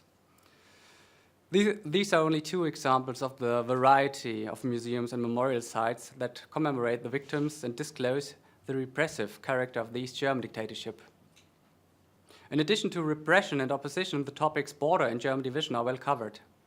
Besides, the Berlin Wall Memorial is the most important and obviously for tourists also most attractive site. You will find quite a lot of bigger and smaller institutions along the former inner German border. There's a special website focusing on this issue. It is called Grenzgedächtnis, which you could translate as Memory of the Border. So here every blue dot you see on the screen is some kind of memorial site or museum either on the inner German border or alongside the Berlin Wall. I'll give you one example for such a border museum, the so-called Tränenpalast, in English Palace of Tears. The name refers to a colloquialism for the former border crossing station at Berlin-Friedrichstraße station. The Palace of Tears was opened in 2011 and gives a good impression of the difficulties and the bullying of the guards if someone wanted to cross the border legally. So here you see two pictures, one from the outside, one from the inside. On the inside, in the suitcases, you find stories of people who left the GDR for various reasons. Concerning the history of the GDR in general, you won't find a lot of museums. The most important is the Contemporary History Forum in Leipzig, which is a branch of the House of the History of the Federal Republic of Germany in Bonn, one of the two big state-owned history museums in Germany. In contrast to the Contemporary History Forum in Leipzig, which is based on scientific research, there exists a privately owned GDR museum in Berlin. This museum is highly successful regarding the number of visitors, but it is somehow problematic because it simplifies life in the GDR. For example, it might be nice for school kids to drive a Trabant, the typical vehicle in the GDR, in a simulator, as you can see here. But I'm not sure if they will learn something about the effects of communism, about its victims, or the structure of a dictatorial party. In recent years, more attention was paid to the everyday life of people in the GDR. So besides repression, opposition, and the border, this is another topic that will become even stronger in the next years. In 2013, a museum opened in Berlin which is dedicated to the everyday life in the GDR, especially how the Socialist Unity Party tried to influence every part of the lives of people. For example, family, work, sports, leisure time, and so on. So this is a picture from this museum, which is definitely one of the latest that opened. And this is a picture from the inside of the exhibition that shows a newspaper stand from the GDR where you could buy only the official communist newspapers and magazines that were controlled by the party. So now that I've told you what we have in Germany, I'm going to tell you what is still missing. First of all, the museums and memorial sites are distributed unequally. By far, the highest density is in Berlin. You will find quite a lot of institutions in East Germany and along the border, but there are just a few museums about the GDR in Western Germany, like the GDR Museum in Pforzheim in southwestern Germany near the French border. My institution, the Federal Foundation for the Reappraisal of the SED Dictatorship, found a way of dealing with this problem in creating traveling exhibitions on posters. Normally, we make sets of about 20 to 25 posters for a certain GDR topic. These poster sets can be purchased by schools, local authorities, institutions for a small amount of money. Creating these poster sets was a successful idea. For example, the latest traveling exhibition is about the last 12 months before the German reunification. We made it together with the Federal Foreign Office. It displays the development from the peaceful revolution in November 1989 until the unification on October 3rd, 1990, and contains topics like the 2+4 treaties. These poster sets are sold to hundreds of cities and institutions in East and in West Germany. And at the moment, we're working on a traveling exhibition about 100 years of communism, which should be ready by 2017, 100 years after the October Revolution. As I told you before, there is no specific museum about communism in Germany. Of course, communism plays a part in every of the mentioned museums and memory sites, but mostly communism is just described as the ideology of the Socialist Unity Party and the state. But communism is more than just the GDR. For example, even in Germany, the destructive role that the Communist Party of Germany played in the Weimar Republic, the first German democracy, is neglected. Sometimes there are special exhibitions about one topic or the other, but an exhibition that explains communism as an ideology that came to power in Russia in 1917, an ideology that attracted millions of people but also led to the suppression of millions, including mass killings like in the Soviet Union, North Korea, Cambodia, and China, is still missing. A museum of communism may also have a positive effect for the future. As understandable as the desire for normality after 1989 was, it is a threat today that the memories will fade. Such exhibitions are therefore necessary, important, and essential to counter the neglect, the glorification or trivialization of the communist past. We currently see the return of left-wing populist parties and movements in Europe and worldwide. Syriza in Greece, Podemos in Spain, the governments of Bolivia and Venezuela are just a few recent examples. Also in Germany, young people start to believe again in the promises made by communist ideology, as the violent demonstrations at the opening of the new building of the European Central Bank in Frankfurt have recently demonstrated. Generally, in West Germany, the history of the communist dictatorship is more or less treated as an East German phenomenon, as part of the local history of one part of our country. To implement the communist dictatorship into the whole history of the country and to establish a united approach to that history will be one of the challenges for the next years. But not only in Germany, in my opinion, the situation on the European level is even worse. The memory of the Second World War and the Holocaust creates all over the continent a similar way of memory. But what about the second dictatorship of the 20th century? Communism is far away from being part of the united European culture of remembrance. The knowledge in Western Europe about what happened in the eastern half of the continent under communist rule is more than poor. Technically, the unification in the European Union is very advanced with common laws, open borders, and the euro currency. European nations remember the past of their continent is not only split into dozens of approaches. The main gap concerning the reappraisal of the dictatorial 20th century is still between the Old West and the Old Eastern part of our continent. To close this gap is one of the most important challenges for everybody. By the way, this problem became more than obvious in the debates about the exhibition in the House of European History, which will soon be opened in Brussels.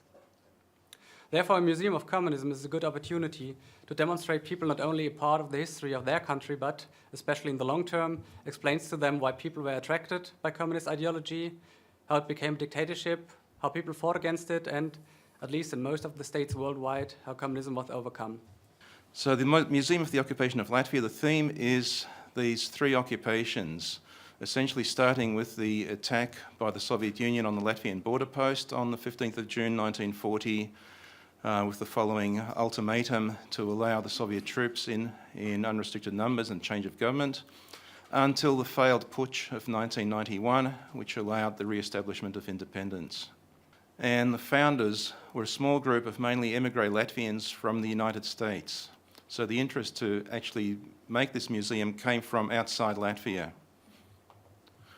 And we saw a need for an institution that would gather and disseminate information about the 50 years of occupation, the Soviet occupation, the German occupation, and the following Soviet occupation.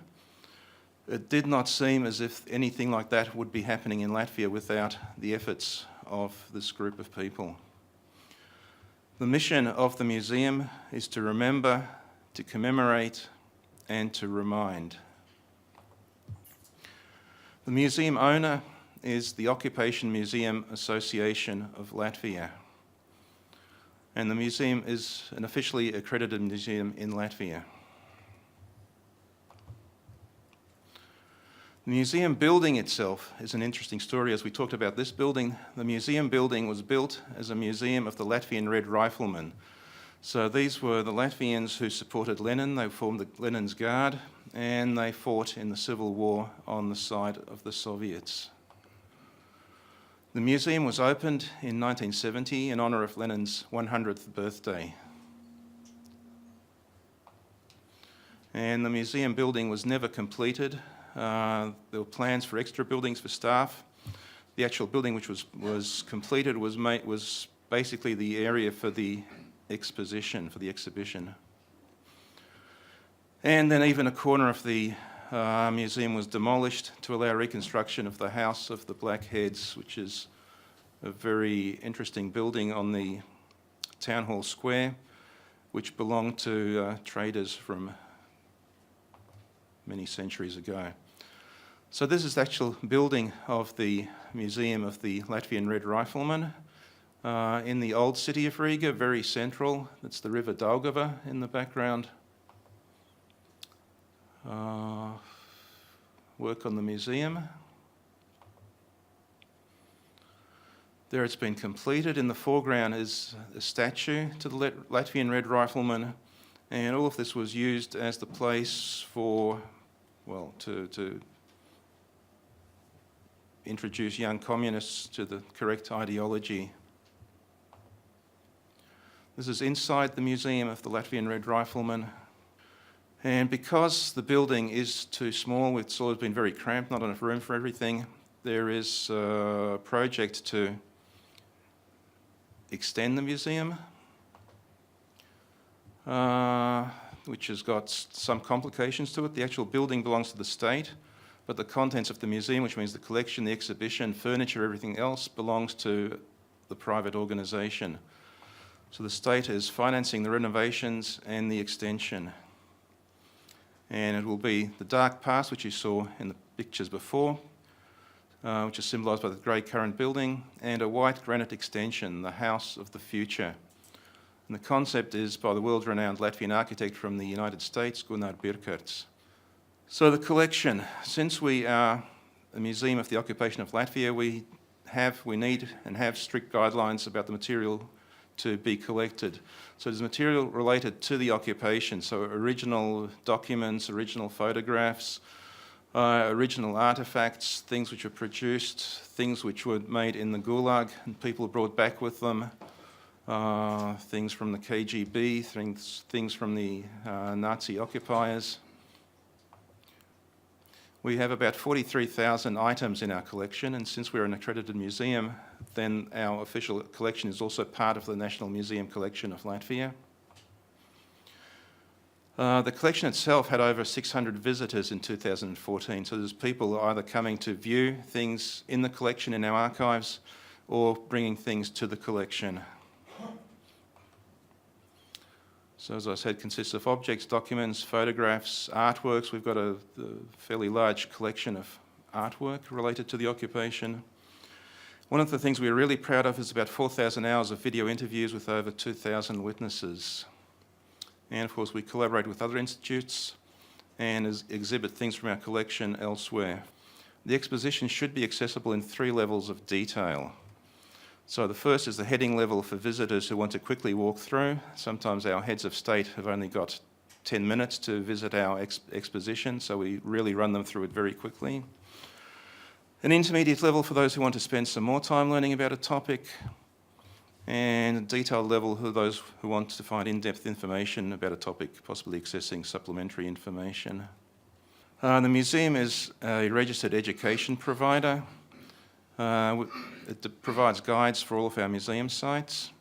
We have activities for school groups. We had about 7,000 students going through us in 2014, about half on site in our building and about half where we sent our people to schools throughout Latvia. We have seminars for history teachers and they gain certificates. They've furthered their education. And we also develop methodological material for history teaching. So there's students, and we also start them young. We have a public history department which is established this year and is under development. It will prepare briefing papers on various topics and will enhance the website with material on history, and will prepare other publications, organise seminars and conferences, and respond to requests for information. So in summary, the history must be presented in an objective way, and there is no need to emotionalise. I think you should also be very careful of that if you're making a museum of something which is as traumatic as the occupation. The facts speak for themselves, so you really do need to be very objective when presenting material. The museum is part of the official state protocol. Ambassadors on accreditation visits are invited by the state protocol department to have a guided tour, so they're usually with us for half an hour or 40 minutes. Kings, queens, presidents visit the museum, and these official visits are a good opportunity to tell them on a person-to-person basis about the 20th century history of Latvia. But it is important to remember a museum is not just a building with displayed objects, it's an instrument of communication, and all the parts of it, the collection, the exposition, education, public history, they're all there to take part in this communication. And a museum must evolve and use the latest methods and technologies. I was wondering, were there reactions from the Russian minority to the exhibition, or to the museum in general, or to how recent history was presented? Thank you. Every now and then we get mentioned by Russian media that we are falsifying history, of course. I understand that in the early years of the museum, there was quite a few people who were objecting to the material in the museum, but that stopped very soon because we are presenting it all very objectively, and it is very difficult to point to something which is wrong, which is why we don't have that sort of thing now and then. What is interesting is that we have a guest book, and lots of people write in the guest book, and as we cover both the Soviet occupations and the German occupation, we still have a lot of Germans apologizing for the occupation, but we don't have anything corresponding from the Russians. So, to answer your question, initially there were some arguments against what we were showing, but not in the last 15 years or so, at least nothing serious. Apart from one incident a couple of months ago, somebody had come to the museum, was standing in the doorway and shouting in Russian, saying that essentially there was no occupation, there was no occupation. That was about as much as I could understand from him. But that was all of his argument. There was no occupation, and that's it, full stop. I have a question for Mr. Nagas. Does collaboration plays a role in the exhibition in your museum? Collaboration certainly does play a role, and we show that Latvians collaborated with all three of the occupations. In our material on the Holocaust, we do show the Arais Commando, which was Latvians, led by a Latvian who was only tried in Germany in the 1960s. So we do not shy away from the theme of collaboration. But actually, there's one thing which I remembered about the first question, about Russians, for instance. We visit also minority schools, which mainly means Russian schools, and talk about the occupations there. And we don't find any objections. The seminars which we run for teachers, the teachers come on a voluntary basis. They're not forced to come. But we also have a lot of teachers from minority schools, in other words, from Russian schools, coming to learn more about the occupation. So we are teaching it objectively. The question is a bit more general. Is it possible that museums at some point might take the lead and point historical inquiry into some new directions that maybe, because I'm thinking of the special interaction with the public, which is so specific to museums and that historians do not have. They mainly interact with archives or living archives at the best, so people who live through the events, but they don't really interact with their contemporaries. So maybe in these museums might have a special way of directing historical inquiry. I don't know, it's open-ended, just if you could comment on it a bit. Okay, well, thank you for your question. As far as the Netherlands are concerned, I understand that historians have not really paid a great deal of attention to the period, the few days immediately following the liberation of the Netherlands. They had just said, and then we had a good government. The government came back, restored everything. There was no reprisals, very few reprisals.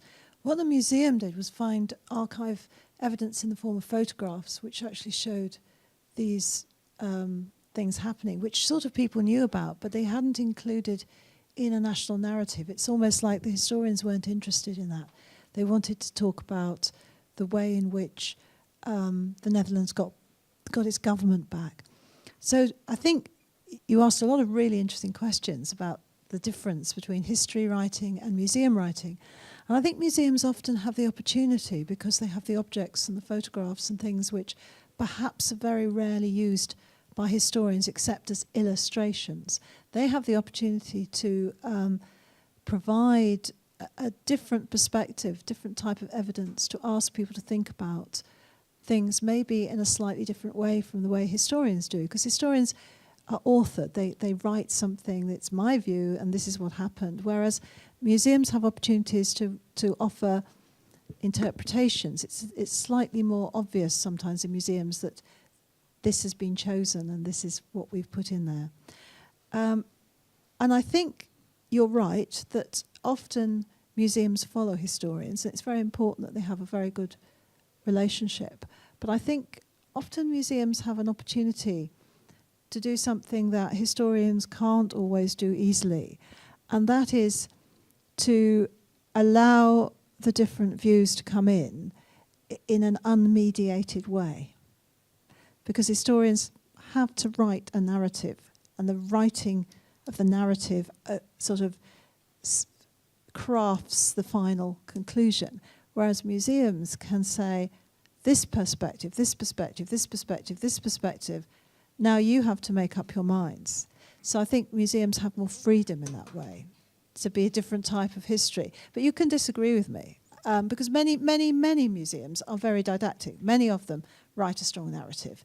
But I think some of the best try not to do that. I'll begin with showing the video that you have at least some visual material, how the memorial looks like. And then I'll tell how the museum was built, how it was made, and because it was private initiative and it wasn't initiated by the state or by any other kind of Minister of Culture or anything like that.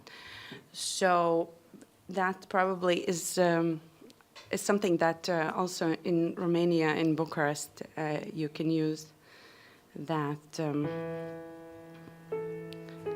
Okay.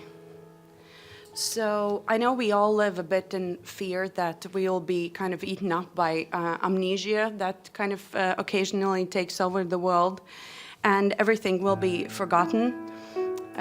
So this is a very small story that tells about things that happened in Latvia during the Second World War. And we are a little small museum, as you can see there, on the island of Tiepsala. It's in the river. It's in a gorgeous kind of setting. And it was dedicated to a man and his wife, Janis Lipke, this puzzling name you see on your information sheets. He was a man who decided in 1941, when Nazis took over, to save his Jewish friends. And then through them he found other people, Jewish people. But what's more important, he also saved people who were in a wrong army or who were in a kind of Soviet spies that even their own families didn't accept them to hide them. And so it made this powerful image and powerful story because it's a man and his family and his friends who they went against the mainstream and against basically Nazi propaganda and made their own decisions. But how people like him should be commemorated, that is another story why this memorial was built. First of all, monuments remain silent and invisible unless they are discussed, questioned, and interpreted and interact with the current intellectual and political discourse. About things that happen in discussions in Latvia about occupations, luckily I don't have to tell you because Mr. Nagels presented it really well. What we have here is the different, kind of in a way complicated story about the man who, in a way single-handedly, with him and his friends, did something that would have changed our perception of what people did during the war. As you know, I don't know, the main narrative usually are Latvians who participated in a Nazi, actions to kill Jews and who were in generally anti-Semitic. So what we felt it's very important to tell about those more than 400 people who risked their lives and actually try to help, their fellow citizens. So this is a memorial that you see how it looks like. And it's built in a way that first of all, it's hidden. People were hidden there. So it's a part of the story that the memorial is not easy to find. because we're located in the garden where people were hidden under the woodshed. So that became also the part of the architecture and the story. So this here you see the opening of the museum. And interesting, it's 2013 when Shimon Peres, the president of Israel and president of Latvia, came to open it. But as I mentioned, it wasn't the state initiative. So it was after the museum was built, it became something that the whole country could be proud of. Also, the museum worked from 2012 and in a way waited for that moment when these presidents or someone important can show up and open it in an official opening and to make a splash, so to speak.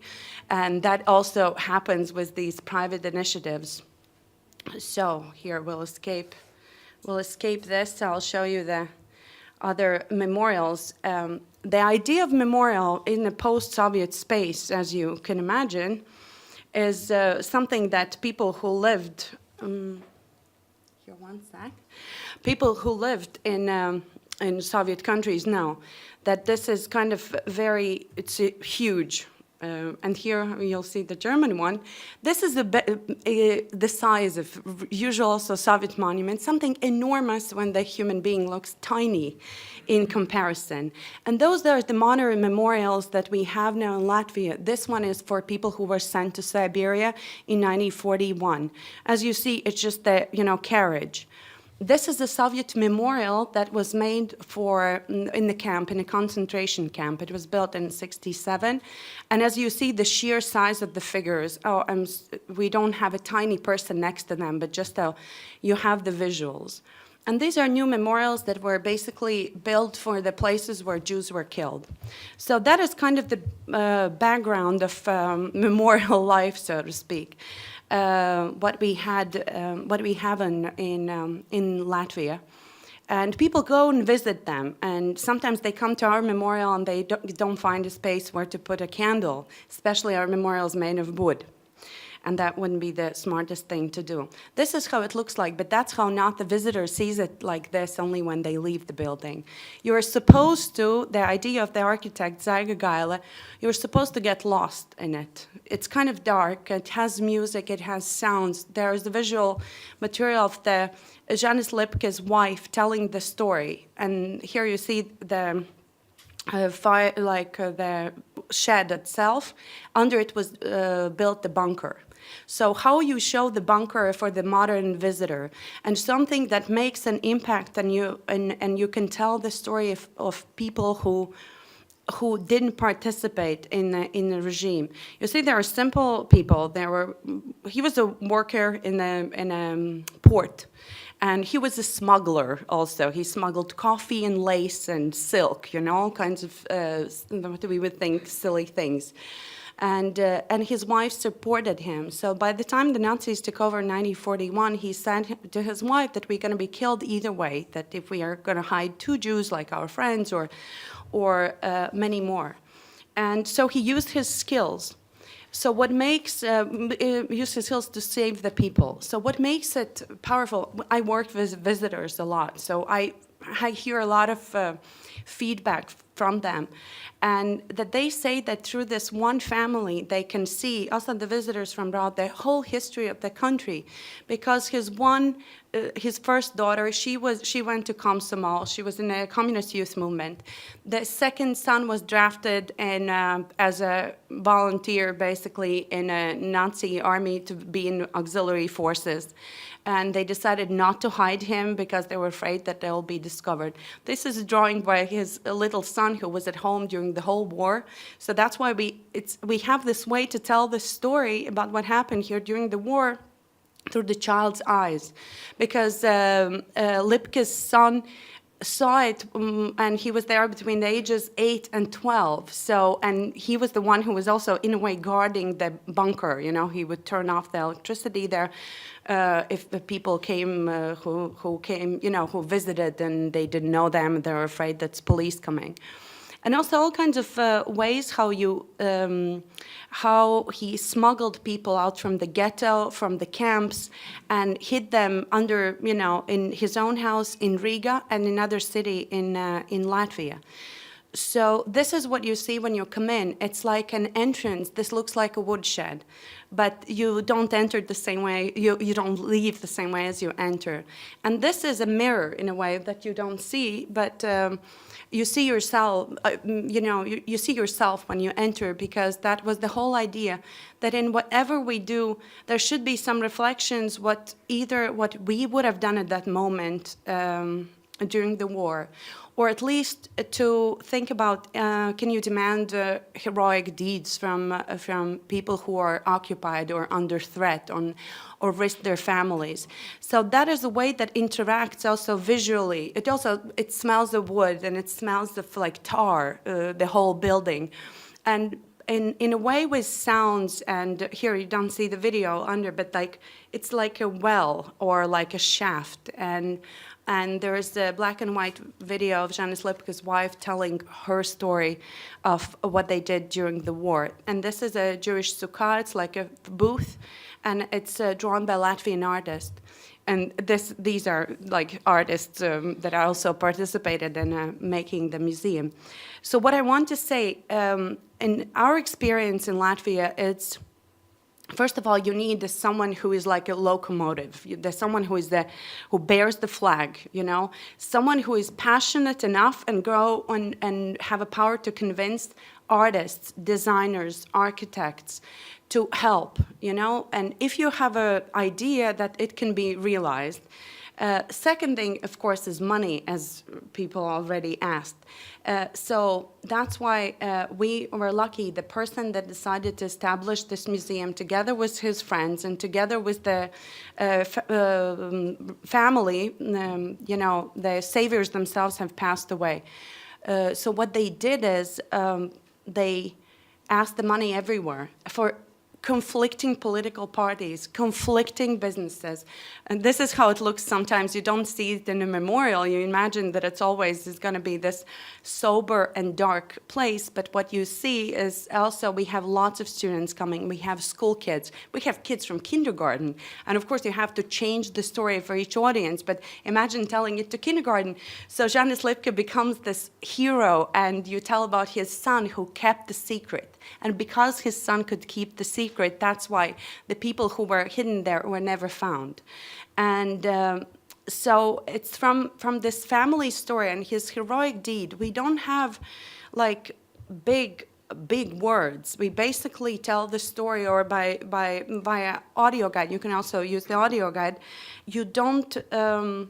People find their own space, and that's what they're also the architect, Zaiga Gal, said, don't think that people are stupid. People are not, or they need you to manipulate with them, Like as Mr. Nagel said, you don't have to over-emotionalize things. They'll find their story, they'll find a way how to react to it. And that's why we usually had lots of people who come and tell their stories also that what their grandparents hid in the bunker, how they survived during either Soviet occupation or like 1940 or 41 or during the Nazi time. And another thing that we tried to escape, and I think partially we have succeeded, it's private museum, it was NGO. We are accredited by the country, so the salaries are paid by Ministry of Culture. We do write projects as everyone else, to raise money for exhibitions, for events, for the children's programs and everything else. But we escaped this route to be another kind of Jewish Holocaust-y kind of institution, because then it puts you in a very specific place, you are kind of on they go to Rumbel, and some people do. But what was more important to have this kind of counter story of people who lived through the war. They saved the people, they risked their lives, but it's something to kind of put it in another level, because looking from nowadays, we think we know what's right, and this our assurance that we know what the human value is, and all religions are the same, and all nations, you have to love them. It's much more powerful story when you tell it through human lives that did it. Like they didn't preach it, you know. Janis Lipke finished 3 years at school, so trust me, he couldn't give this talk about how Europe perceives, how unified Europe tries to perceive or deal with all these traumatic events that happen in Poland and in Romania and everywhere else. So that's why I had the wonderful quote by Maria Janion. She's a Polish historian. She said about that we say yes about joining EU, but now we are coming with our dead. And that is the part, I think, what we are discussing here, these narratives of different countries and the memorials and museums are much harder to put in the neat, lean line, you know, what we think about what happened then. And I'm all for complicating things, you know, because I think sometimes people who collaborated saved the lives. Sometimes people went against the regime and saved lives. And most important thing that I want to say, and what we always mention, I know I'm about to finish, is the phenomena of bystanders and denouncers was it's not only occupational regimes, it's the people who kept silent or people who went and denounced their neighbors. And we have also those stories that happen on that island. So that's why I think that as the perpetrators and bystanders should be the part of the story. And as you mentioned, we got the prize for architecture, and we got Kenneth Hudson Prize by Forum of European Museums because so the other bonus to that, like added value, is that people come to see the architecture and they hear the story, you know, their weekend kind of becomes something deeper and not only educational, but at least reflective. And the things you can do is, apart from being lost in the museum, is also you have this space. You can sit there, meditate, listen to the music, and see it. And we do have artifacts, but that's not our main story. Cred că este unul dintre cele foarte puține cazuri pe care eu le știu. Probabil Jewish Museum de la Berlin să fie ceva mai intens decât experiența acestui tip de spațiu. Deci este unul dintre acele exemple în care containerul este aproape mai important decât exponatul. Și ca să înțelegeți de fapt ce se întâmplă aici, este un parcurs emoțional. Deci intri într-o clădire de lemn foarte extrem de simplă. Vă dați seama, deci era magazia de lemne. Și lucrul ăsta se vede în obiectul de arhitectură. Urci la etaj și la etaj este un puț luminos care merge până la subsol și care de fapt este în încărcătura acestui puț între viață și moarte. Se întâmplă toată miza clădirii. Deci puțul este de fapt ascuns în această magazie de lemne și nu de la parter la subsol, este de la etajul întâi la subsol, ceea ce amplifică oglinzi și așa mai departe, toate efectele astea de scenografie, ca să spun așa, pe care un bun arhitect știe să le folosească. Creează efectul este absolut dramatic, din câte îmi dau seama, adică între umilitatea, ca să nu spun umilința, simplitatea subdued este cuvântul în engleză, pentru o asemenea arhitectură și dintr-o dată șocul dramatic al puțului de lumină care face circulația asta. Deci vă spunem, deci noi din ce era la acea trienală de arhitectură, de departe era cel mai bun, cel mai remarcabil exemplu de cum arhitectura poate să intensifice un astfel de efect memorial. Toate celelalte lucruri pe care doamna director le-a spus sunt cu siguranță adevărate, exponate, vizitatori, Simon Perez, etc., apropiat de guvern, luat în posesie cumva pentru vizite internaționale și așa mai departe, dar miza este exact magazia de lemne. Omul ăsta și-a făcut datoria față de el însuși printr-o magazie de lemne. Este incredibil. Povestea este absolut fabuloasă. Și se susține, toată clădirea se susține pe această poveste simplisimă în ultimă instanță. What was interesting.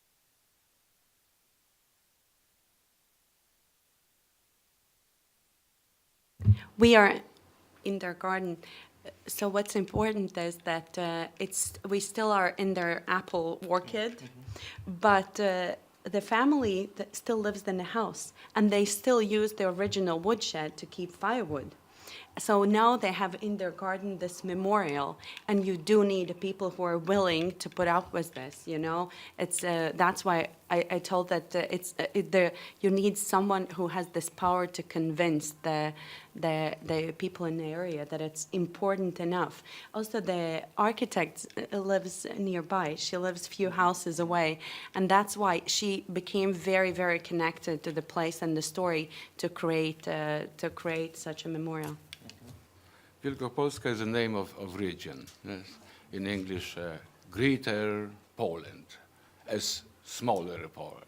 Not greater, but at the Wielkopolska Museum of Independence in Poznań. Because of its own history, our institution is particularly qualified to present in the form of exhibitions, publications, and education activities of all kinds the communist dictatorship problems. For nearly 30 years, it had been acting as the Marcin Kasprzak Museum of the Workers' Movement History. Mr. Kasprzak was a Polish communist closely collaborating with Rosa Luxemburg. The museum was brought into being in 1962 by the secretary of the Province Committee of the Polish United Workers' Party. It was the name of Communist Party. And had a special status. It fulfilled the task of strict propaganda.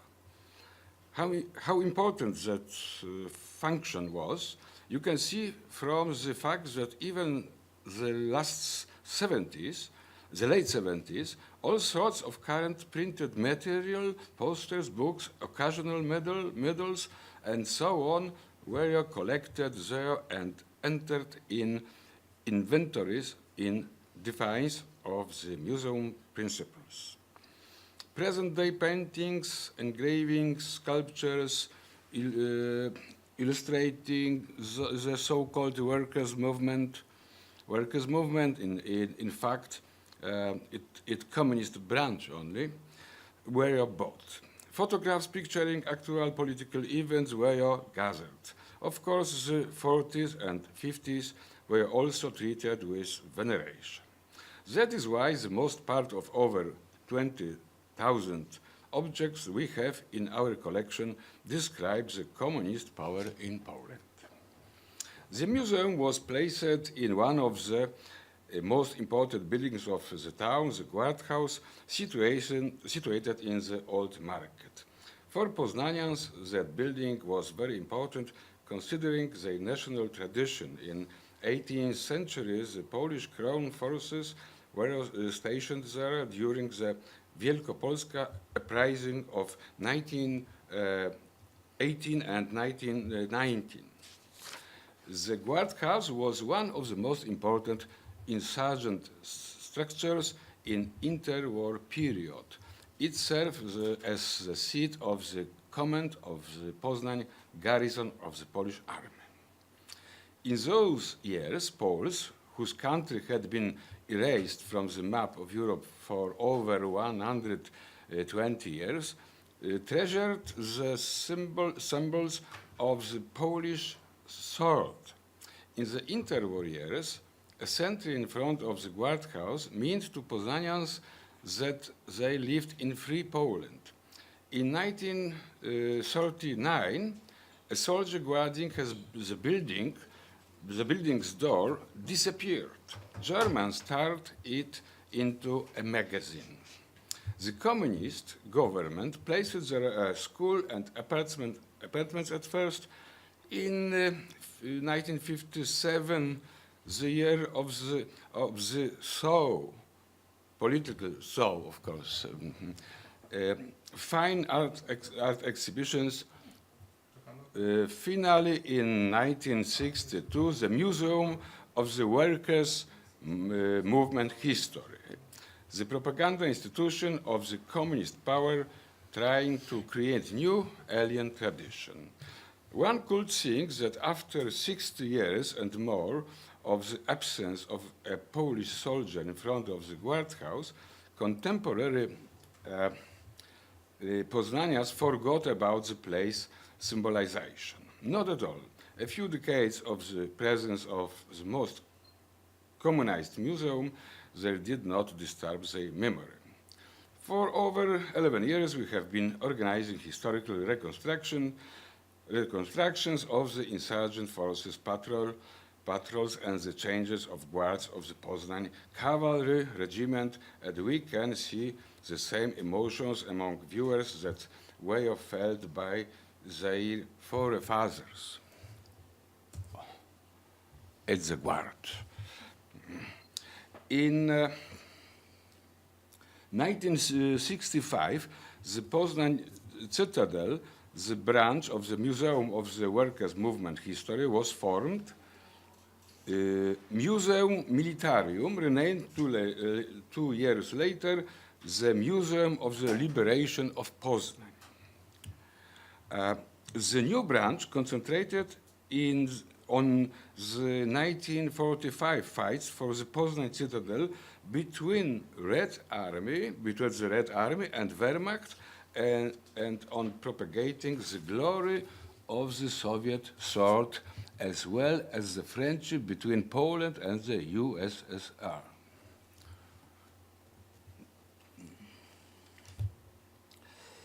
Such range was alien to Poznanians too. In 1945, here, as in every town, the Polish army was expected, whereas Poznan was liberated from the German occupation, not even by the communist formations of the Polish army, but the Red Army itself. In 2005, on the 60th anniversary of the freeing from the German occupation, for the first time, ever a public discussion it took place on the grounds of using the term the liberation of Poznan. In the discussion, for the first time, the expression a transition from one occupation to another gained force.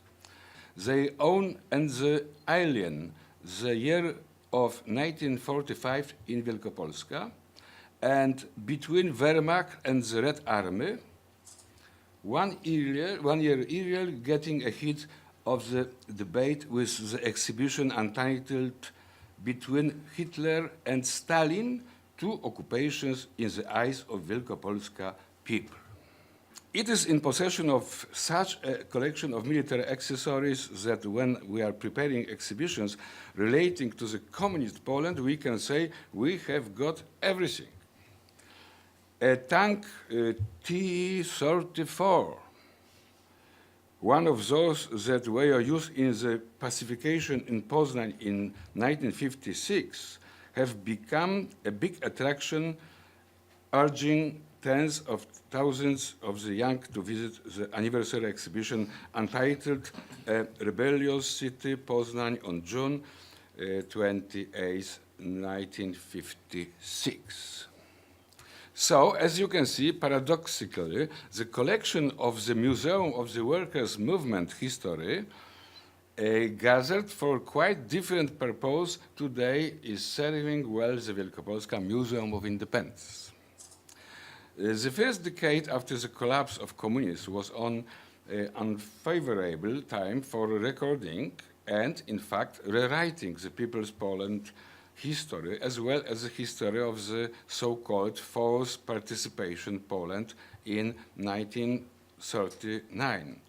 September 17th, the date of the Red Army aggression on Poland, the so-called Katyń massacre of Polish officers in 1940, the term Soviet occupation were given equal rights to September 1st, 1939, the German occupation and genocide only in the late 90s. Warsaw insurgents of 1944 met adequate owners and were given their own museum not before 2004. Even the history of the trade union solidarity was not treated seriously till 2000 year. That year, the Institute of National Remembrance, like similar Romanian institute, called to being 1 year earlier, started its works. However, the run to documents gathered in its archives was given on large scale only 10 years ago. The delay of more than 10 years in opening communist archives and in making a try to square up with a communist state, which was a consequence of the so-called thick line. That is to say, a contract with the communist government entered into by the Union Solidarity in 1989 has caused serious harms, this thick line. Firstly, in the government led by Tadeusz Mazowiecki, the first non-communist prime minister, the Ministry of the Interior was left to communists. The most important files of the communist Polish state were damaged and in a hurry and in masses. Secondly, most employers of the Institute of National Remembrance have been young historians who, not knowing the involved character of a communist state activities, write its history depending almost exclusively upon the documents produced by the security services. Historical Museum also touched such situation. Communism was still more visible in the life than in museum expositions. Gradual changes started not before the first years of the current century. In Poznań, local authorities paid their attention to the fact that two 20th century historic events, the most important for the region and having great national and international meaning, did not have permanent exhibitions. In that way, our two branches came to existence. In 2001, the Muzeum of Wielkopolska Uprising 1918-1919, and in 2002, the Museum of the Poznań June of 1956. Distant in time, the Wielkopolska Uprising seems to have nothing in common with communist dictatorship problems, only apparently. The propaganda system of the communist Poland permitted diffusing knowledge about the uprising in so far as it followed the accepted line on picturing German enemy. Whereas the Wielkopolska insurgents wrote a beautiful page in the war between Poland and Bolshevik Russia in 1920. Polish victory in that war saved Western Europe from what Eastern Europe states would experience 25 years later. I would like to divide my talk into three major parts. On the first hand, I would like to give an introduction to our institution, our main tasks, and the key aims in what we do work in the field of political education. Second, of course, I would like to acquaint you with the sites we are responsible for and some major aspects of our work. And thirdly, some characteristics of what we have done during the last years, because we were in the lucky position to extend our memorial greatly, and what we did there. So, now like this. First of all, the Berlin Wall Foundation is relatively new, and now I'm talking a little bit about money. And so the whole foundation grew out of civic commitment. It is very often the case, as it is in this country, what we have learned today, it is very often the case in our country that first there is civic commitment and then the state comes in. In our case, it's both the Berlin Senate and the federal government. And in late 2008, the Berlin Wall Foundation was actually established by law, and 2 institutions were put together under the umbrella, so to speak, of the foundation. And 2 sites were sort of put together. 2 former institutions sort of emerged into one foundation.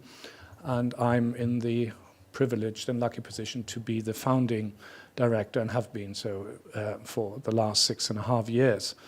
The purpose I wrote down, it's basically, of course, to tell the history of the division, to also to preserve and to maintain the sites that we have inherited, and most of all, to provide a dignified commemoration for the of the victims of communist tyranny. We have 28 people, staff, permanent staff, and an annual budget of 2.3 million euros. And these 2 sites we are looking after is, on the one hand, the Berlin Wall Memorial, which I will show to you in the last remaining 23 minutes. And the other side is the former refugee camp in the south west of West Berlin. This is the site where approximately 2.3 million East Germans got their sort of entry passports and papers in West Germany after they had escaped from East Germany. And the picture on the right is a picture from August 13th, the day the wall was built. As you might know, looking back, 2 pictures divided Germany with 4 zones, divided Berlin with 4 zones, and as you will know, the wall that was built in 1961 became necessary for the East German government, or regime rather than government, because 1/6 of the entire population had left by then, to nearly 3 million people, and the last loophole was Berlin. There was only one wish in 1990 throughout all the parties. The wall had to disappear. The wall, by the end of the year, had almost disappeared completely, and we have a few, I'm showing you a few remaining bits of it in the city center. A watchtower, or the footprint of a watchtower here, and until it was, and Berlin wanted to become an ordinary city. It was obvious, we want to become a normal city, just as Paris, just as London, without a wall in the center. And it was only after like 15 years or so that there was, after the wall had come down, that there was a movement that people were advocating and wanted a central memorial, and that was carried out in 2004 at the former Checkpoint Charlie. A private initiative put that forward, paid for this installation, I would call it, with 1,065 crosses for those who died at the wall. The figure is incorrect. It was everything was incorrect with this memorial, but it didn't matter really, because it put an enormous pressure on the Berlin Senate to do something. And so this, what you see here, was removed after a couple of months, but the Berlin Senate had reacted together with the German government and developed and that is what I mentioned earlier, had developed a decentralized commemoration concept that connects approximately 20 former wall sites and runs on a budget of 37 million euros altogether. This means along the inner city wall, we have approximately 20 sites that are interconnected by common activities, by a website, but the focus and the stress is, and the center, so to speak, of the decentralized concept is the memorial in Bernauer Straße. I am showing you just a few other elements, like, for example, the East Side Gallery, which is rather famous around the world, a strip of the wall approximately 1.3 kilometers long, which was turned into an open-air gallery by artists in 1990. The Parliament of Trees, another bit of authentic wall in the area of the Parliament, a watchtower dedicated to the first victim of the wall, and an information offer in the Brandenburg Gate tube station. Now coming back to my institution, and I have said a few words about the two sites we are looking after, and I would like to point your attention to this street here. This is Bernauer Straße, and this is where the center, the core of this decentralized concept is taking place, or is located. It's just north of the city center, and you can see the unique situation. The southern side of the street was in the former east, in the former Soviet sector, and here is a map. And once again, and the northern side is in the French sector. This is very important for the history. Why is that site chosen to be the central memorial? As you could see, it ran through the center of the city, and it was due to civic commitment that pieces of the wall were rescued for future generations. This gentleman, the local vicar, he said in 1990, we have to protect things. Otherwise, future generations will not believe that a structure like this ever existed.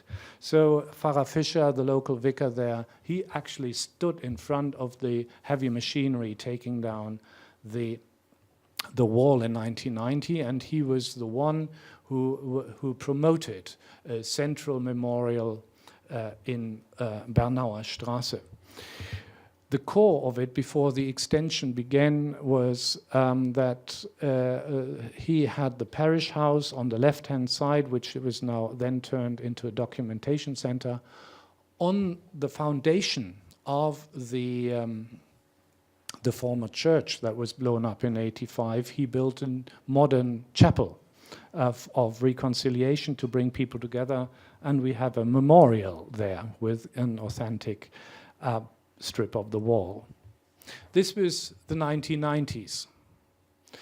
In 2006, that I showed to you, this decentralized concept was developed. It was decided to develop this along the entire street on a memorial dedicated to the remembrance of the victims and to tell the history of division.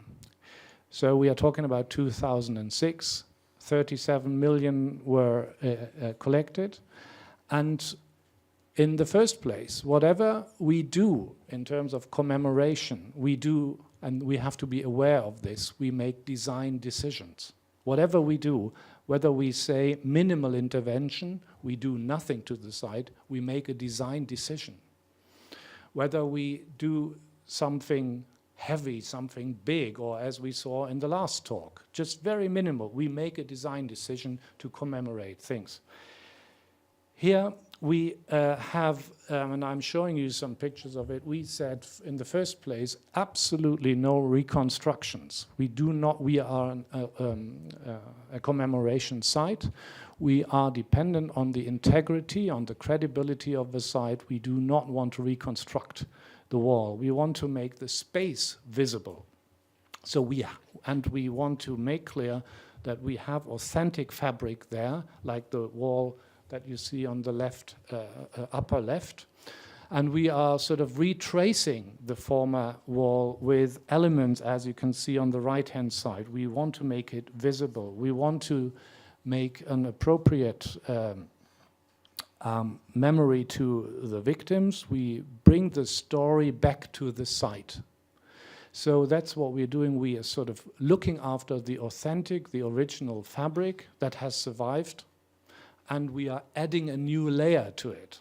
And the new layer is always in a new material, so that visitors can distinguish between old and new.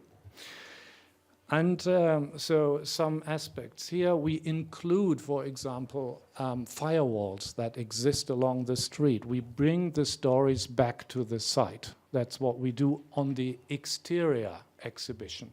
1.4 kilometers long, 4.4 hectares. We decided to keep this space empty instead of selling this land and instead of building it over in the center of Berlin. It was decided to keep it empty, to have a memorial space there, and to provide information there, as, for example, with this information columns you would see here. The approach to the exhibition there is multi-perspective. We have all sorts of audio and video material. We have a lot of historic footage, and we include that into our exhibition. Minimal of information outside, because it's bringing the stories back to the side. We are giving the context, what happened here, and this is because so much happened there in the streets. And we have a central memorial dedicated to the victims of the war. 138 people died because they were in some way or the other conflicted with the war. The majority of them escaped from east to west and died, were killed on the way, were shot, drowned in the rivers. But we have 38 people that were killed at the wall, but without any intention to escape. So we dedicated this memorial to the victims because we wanted to give them back their virtue, their faces, because during the times of division, they had no place to be buried. They were forgotten, and it was ordered by the state, by the Stasi, by the secret police, that they should disappear. So for the first time ever, we brought them, we built a memorial for the individual mourning of those, of the friends and lovers and members of the family. This was outside. Now inside, we only completed last year an exhibition which gives the context of the division. So this is an adjacent building on the site where we have a lot of objects. As you can see on the right-hand side, this is a thing, and well, it's officially called, or in the border guards terms, it's the Stalin's lawn. It's an iron mattress to prevent people from escaping, and I can only call it medieval. It was in the border strip, and people would jump into it and would get stuck there. We are giving the context of the division, and we are, of course, involving people. We want people engaged. We have a lot of contemporary witnesses, eyewitnesses, that give their way, but the exhibition is actually, of course, based on scientific research, but we always include the human element because they are the ones that suffered. And as you can see on the right-hand side, we make a bridge into the present day. We want our visitors to leave their notes, and we included, for example, here on the right-hand side, every visitor can, if he or she wants to, leave their notes to build a bridge into the present. What are limitations? What are the walls of today? What does a refugee mean today? And we get the most surprising comments and even little drawings, paintings, whatsoever. The wall has two sides, and this is my conclusion. First of all, it was, of course, the symbol of the Cold War, the symbol of communist repression, the symbol of hatred, of suffering, of pain. But it has also become an international symbol for the peaceful overcoming of communism and dictatorships. And these are some of the pictures you might have seen last year on November 9th. Berlin has become an international site of hope because the message that spreads from Berlin, from the Berlin Wall and from our memorial is that if international circumstances are lucky and good, revolutions can, peaceful revolutions are possible and dictatorships can be overcome peacefully. We in Germany were certainly the luckiest nation in 1989 and 1990. Not a single shot fired, no blood shed. In this country it was different. As far as I'm informed, at least 1,100 people were killed. So the key message we have is that democracy cannot be taken for granted. And this is what we can learn with this. No wall is built forever. And the regime that builds walls can buy time.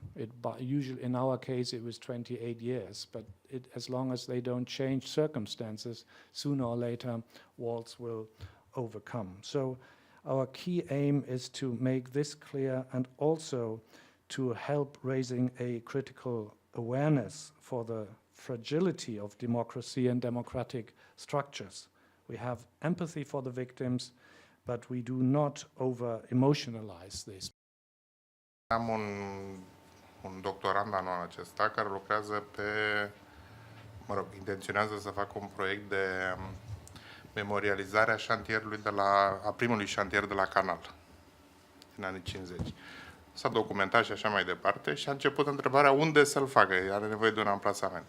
Și a descoperit că până la urmă va face un proces de memorializare care pornește la Cernavodă și se duce până la Năvodar și pe încă o ramură a acestui canal. Nu poate să aleagă un singur loc.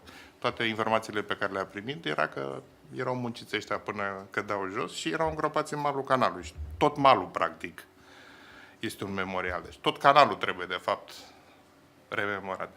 Într-o paralelă cu zidul Berlinului. Care e secțiune? Care e preferata, ca să spun așa, nu? Deci, cumva acest tip de memoria vine pe nu am să intru acum în detalii, vine pe un tip de o schimbare de paradigmă în întreaga arhitectură, de pe obiect pe proces. Și face parte din această paradigmă, dar este dacă îmi dați voie, este un alt exemplu la întrebarea pe care o puneți. Începe să nu mai fie... Chiar ăsta cu Jilava despre care vorbim și o să le vedeți mâine, dacă ați ști istoria întregului sistem de forturi al lui, și mulți dintre noi o cunosc, sistem de forturi al lui Carol I, s-ar merita făcut un proiect pentru toate forturile deodată. So I'm doing this job in Berlin nearly 15 years now, leading a memorial. I started there with I think 60,000 visitors per year. Now we have 430,000, and my main problem now is that I have to reject so many visitors who would like to come, but I can't let them in because we are full. The prison, it is the former central remand prison of the East German secret police. It's in the eastern part of Berlin. Here you see the main entrance. And this is a so-called submarine. It's a cell, or it's in the basement of the prison, more than 60 cells. It was still built by the Soviet secret police, which was at first in this prison, or which built this prison. So you see these cells without daylight, which were used till the end of the 50s. But the East German secret police built a new prison, so on the ground we have not only one prison, but we have several prisons. This is a new one, and it was constructed by the Stasi with more than 100 cells and more than 120 interrogation rooms. Here you can see the interrogation rooms and the guards tower and so on. So the museum was created by an initiative for former political prisoners. They said we don't want that this prison is used anymore, so it was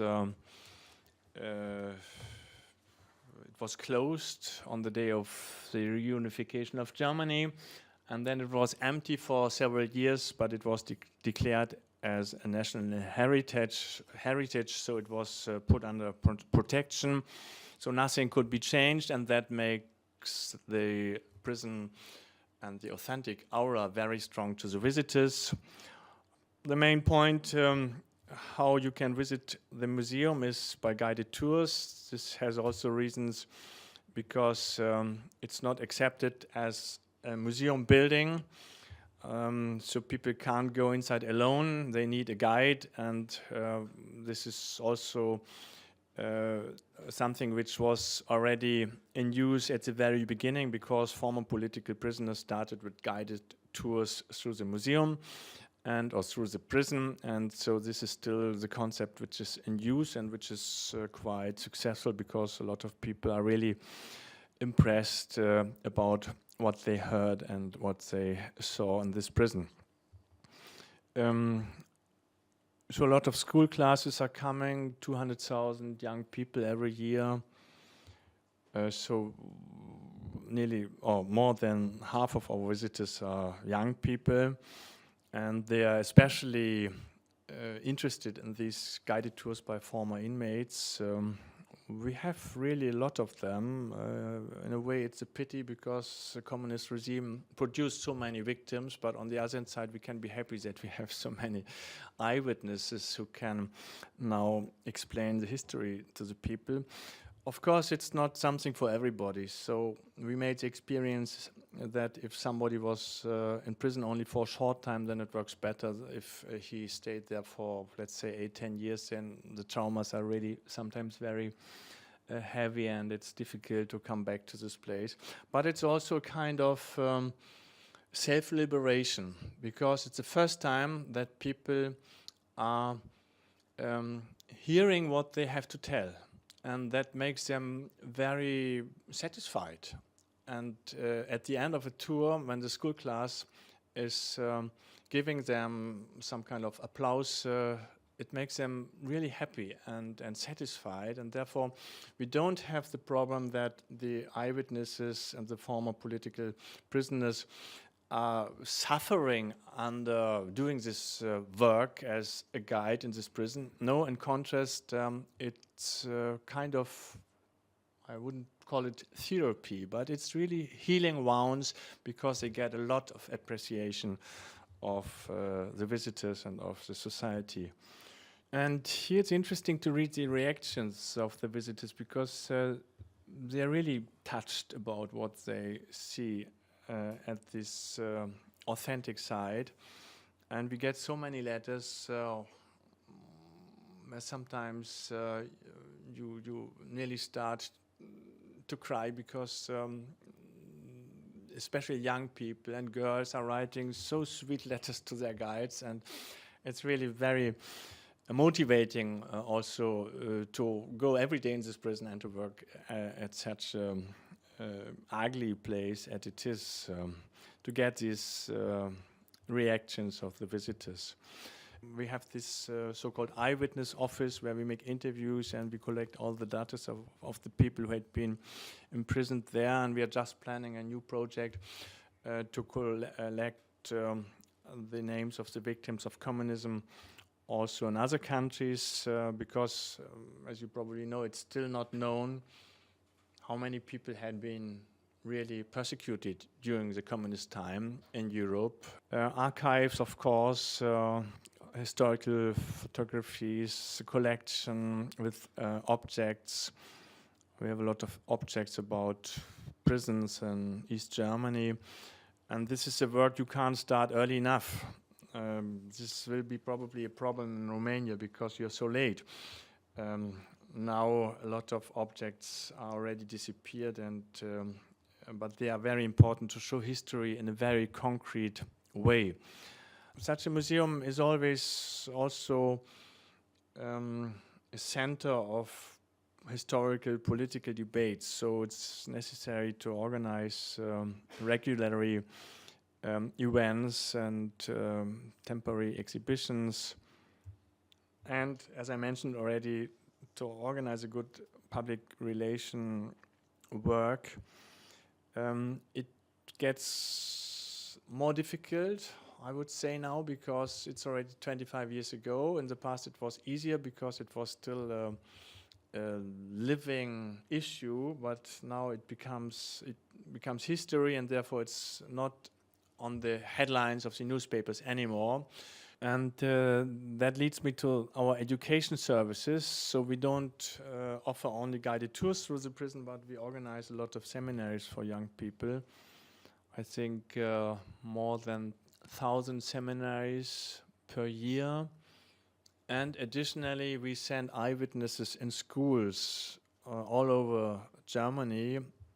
We were thinking of constructing some kind of mobile memorial, and especially for schools which don't come to us, we decided to go to them at their places, and therefore we took an old prisoners transport car, and it's used as some kind of exhibition center now, and you can hear eyewitnesses, and an exhibition is inside which can be taken out, and it's a kind of mobile memorial.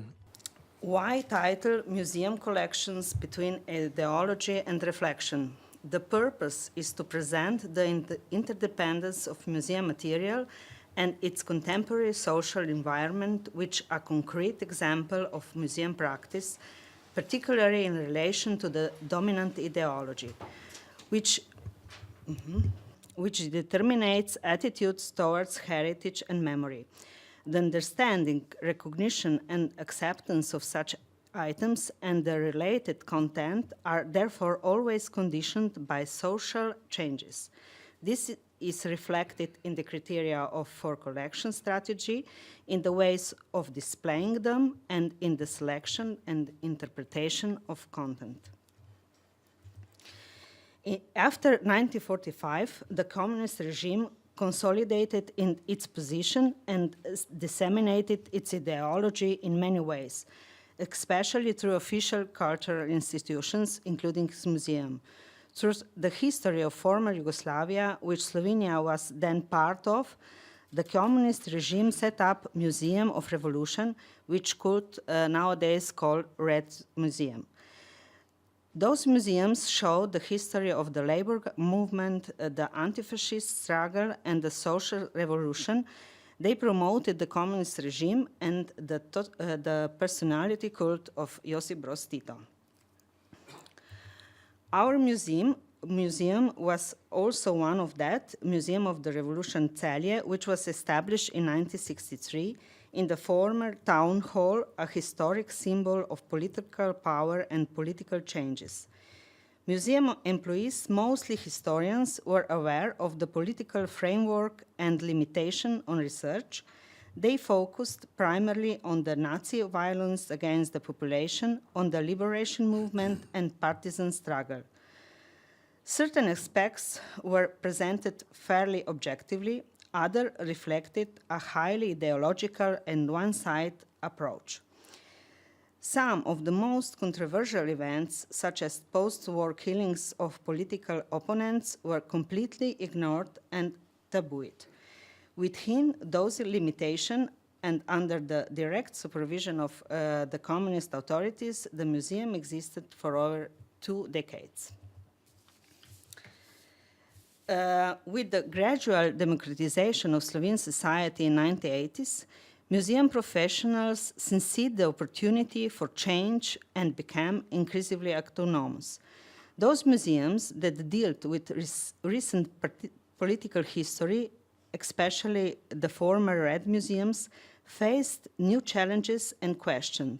As an active participants of social and cultural process in the field of reinterpretation of the past, the museums deal with the characteristic of a particular historical period to which their scientific and professional interests is devoted. But if they want to carry out this mission in a credible and competent way, they first have to critically confront the past of their country, nation, and community, as well as their own role in it. In the early 80s, the museum began to expand its activities and to include collections based on research of life after 1945. In 1987, a permanent exhibition on the development of Celia after World War II was set up. In 1990s, we organized important exhibition about Slovenes who had been mobilized into the German armed forces, entitled Soldier Under Duress. In 1991, museum officially changed its name to the Museum of Recent History. It was the result of having expanded the temporal frame of research to include the entire 20th century, of having introduced new topics that were no longer ideologically consistent, and of introducing professional novelty. The expert team changed and expand. Younger historians and an ethnologist joined the museum and introduced new historical methods and approaches, which became accepted areas of museum work. In the new political and social conditions, the museum had to justify its considered existence, create new content, redefine its mission, and above all, address new audience. The transformation from the former political to a modern museum has been successful. We hope so. The transformation took place at different levels, stages, and segments of museum work. The field of research was extended to include new research approaches, new content, and by addressing different groups of visitors, we created museum offer that meets the demands of users. And our key of changes and transformation refer to the center of the museum, museum collections, and different museum materials. We must what determine and define the museum objects, what were the collection and exhibition policies like, what were the common characteristics of museum collection, what ways did museum exhibition reconstruct the ideology of time, and in what exhibition language or manner, and what is the role of these collections today. And then how did the mission materialize in museum collections, and how has their testimony changed over the past 50 years, and why has their testimony changed over the 50 years, and why has a museum object a whole way from basking in the glory of power to reach antipode. The collection and museum material of former Museum of the Revolution, we can divide these objects in 4 thematic groups. The first thematic groups is museum objects indicating violence. The second thematic group of museum objects includes personal items that belong to the national heroes and various symbols of the revolution. And the third thematic group includes museum objects that present witnesses and act as evidence of the wartime period. These items are the least ideologically charged. They talk about the fates of the individuals, bitter experience of war, survival stories, and tragic events. The fourth thematic group are printed propaganda. Exhibits were actually an exhibition of power, with the aim of affirmations, especially those that the regime was particularly proud of. Collections were the tools for presenting the communist ideology and for building collective history memory on one side and controlling society on the other side. Exhibits of the Museum of the Revolution were arranged to convey and blend information between science and propaganda, between education and indoctrination, between taboo and glorified selective history memory, and between positive and negative iconography. Despite changes in collecting, research and exhibition policies, which also brought other new collections to the museum, most of them, however, lost their exhibit function and were not displayed. This move, or reorganization, was carefully controlled and documented and performed strictly in accordance with all the principles and standards of museum and library work. Modern trends in museology stress the importance of exhibition themes that speak about the dark side of the past and our so-called difficult heritage, which may include the museum material of the former Museum of the Revolution. Museums need to come out and reveal the topics and different perspectives from the recent history that used to be concealed from the public. This is a new challenge in museum practice and a difficult task. The historical material is being actualized and made available and accessible via modern media. The items have gained more credibility as they also testify to the period in which they were collected, and in this way help modern generation understand the past. Each museum has to find a balance between the historical legacy of its collection and the requirements of its mission in modern times. Cred că problema noastră cea mare este că vorbim prea mult. Vorbim mult și iar vorbim și rămânem cu vorba. Pe de altă parte, poate ar trebui să gândim mai mult la tineri, dar când mă refer la tineri, vorbesc la copiii care astăzi au 10 ani. Și vă spun de ce. Am avut în vizită un grup de copii de clasa 4, deci vârsta de 10 ani. Le-am prezentat ce însemna Revoluția din 89, ce și cum. Și am fost curios să văd ce au înțeles ei din această vizită. La care unul dintre copii ridică mâna și spune: dar de ce a fost nevoie de o revoluție? Pentru acești copii trebuie să facem lucrurile cum trebuie, pentru că ei sunt foarte perspicace, sunt foarte mult evoluați față de ce am fost noi la vârsta noastră de 10 ani, știu foarte multe și pentru ei trebuie să fim atenți ceea ce facem, pentru că trebuie să facem bine. Și încă un lucru, poate nu trebuie să gândim cu atâtea multe emoții. Noi suntem implicați în această istorie recentă, am trăit-o și din cauza asta poate foarte mulți nu suntem obiectivi. Pe copii nu asta interesează. Ei sunt în afară, că noi spunem că a fost o parte a istoriei foarte urâtă, că nu știu cum. Eu gândesc cu totul altfel.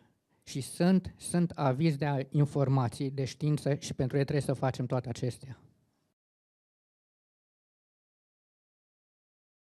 Tema de astăzi este tema workshop-ului și anume Muzeul Comunismului în România. Ce ați dori să vedeți într-un muzeu al comunismului? Ce ați dori să simțiți și ce ați dori să aflați, să învățați? Deci, de fapt, ar fi cam 3 întrebări. Și asta înseamnă să vă puneți în locul vizitatorului mai mult. Dialogul acesta ar duce la... Aveți un consens, găsiți un acord și ce dezacord găsiți în aceste răspunsuri. Pentru că, de fapt, ar trebui să fie un lucru în echipă și ar trebui ca răspunsurile să fie destul de diferite de la masă la alta. Dar e de văzut. Muzeul țăranului și țăranului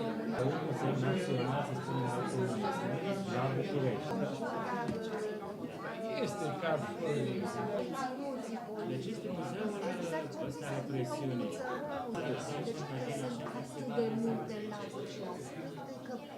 Concluziile noastre sunt destul de scurte, așa că nu o să ne lungim. Ne-am gândit într-un eventual muzeu al comunismului, într-un viitor muzeu al comunismului, informația să fie bine structurată, să nu ocolim elemente negative sau pozitive. Vizitatorul să aibă posibilitatea să aleagă ceea ce vede, să îi se ofere posibilitatea să aibă și materiale video și materiale audio, recrearea unei atmosferi, Să fie interactivitate, foarte important, să avem și tehnologie, pentru că ne raportăm în special la generația tânără și foarte tânără, și să avem o raportare critică sau reflexivă, mai degrabă decât să oferim concluzii, să iasă vizitatorul cu mai multe întrebări dintr-un muzeu. După ce ne-am pierdut timpul în a fi de acord că nu vrem un singur muzeu al comunismului și că vrem să facem mai multe, am încercat oarecum să ne dăm seama câte muzee am vrea și ce problematici am vrea să atingă acele 5-6 muzee. Ne-am dat seama că de fapt nu răspundem la întrebarea Irinei. Și atunci am luat punctual pe oameni de la masă și am întrebat ce vrem să simțim când vizităm un muzeu al comunismului, pentru că de fapt asta ne-a întrebat. Și domnul Augustin Ioan a spus șoc și groază și cred că fiecare poate... Da, explicații vis-a-vis de ceea ce s-a întâmplat în România, am înțeles eu, am tradus eu acest... Domnul Olteanu a răspuns empatie și nu ură. Empatie în sensul de înțelegere și sentimente de umanitate față de suferințele celor care au traversat perioada comunistă și discursul ăla, lipsa discursului antagonic, noi și ei, prezent, trecut, victime, călăi. Practic, și eu cred la fel, discursul ăsta n-are ce să caute într-un muzeu.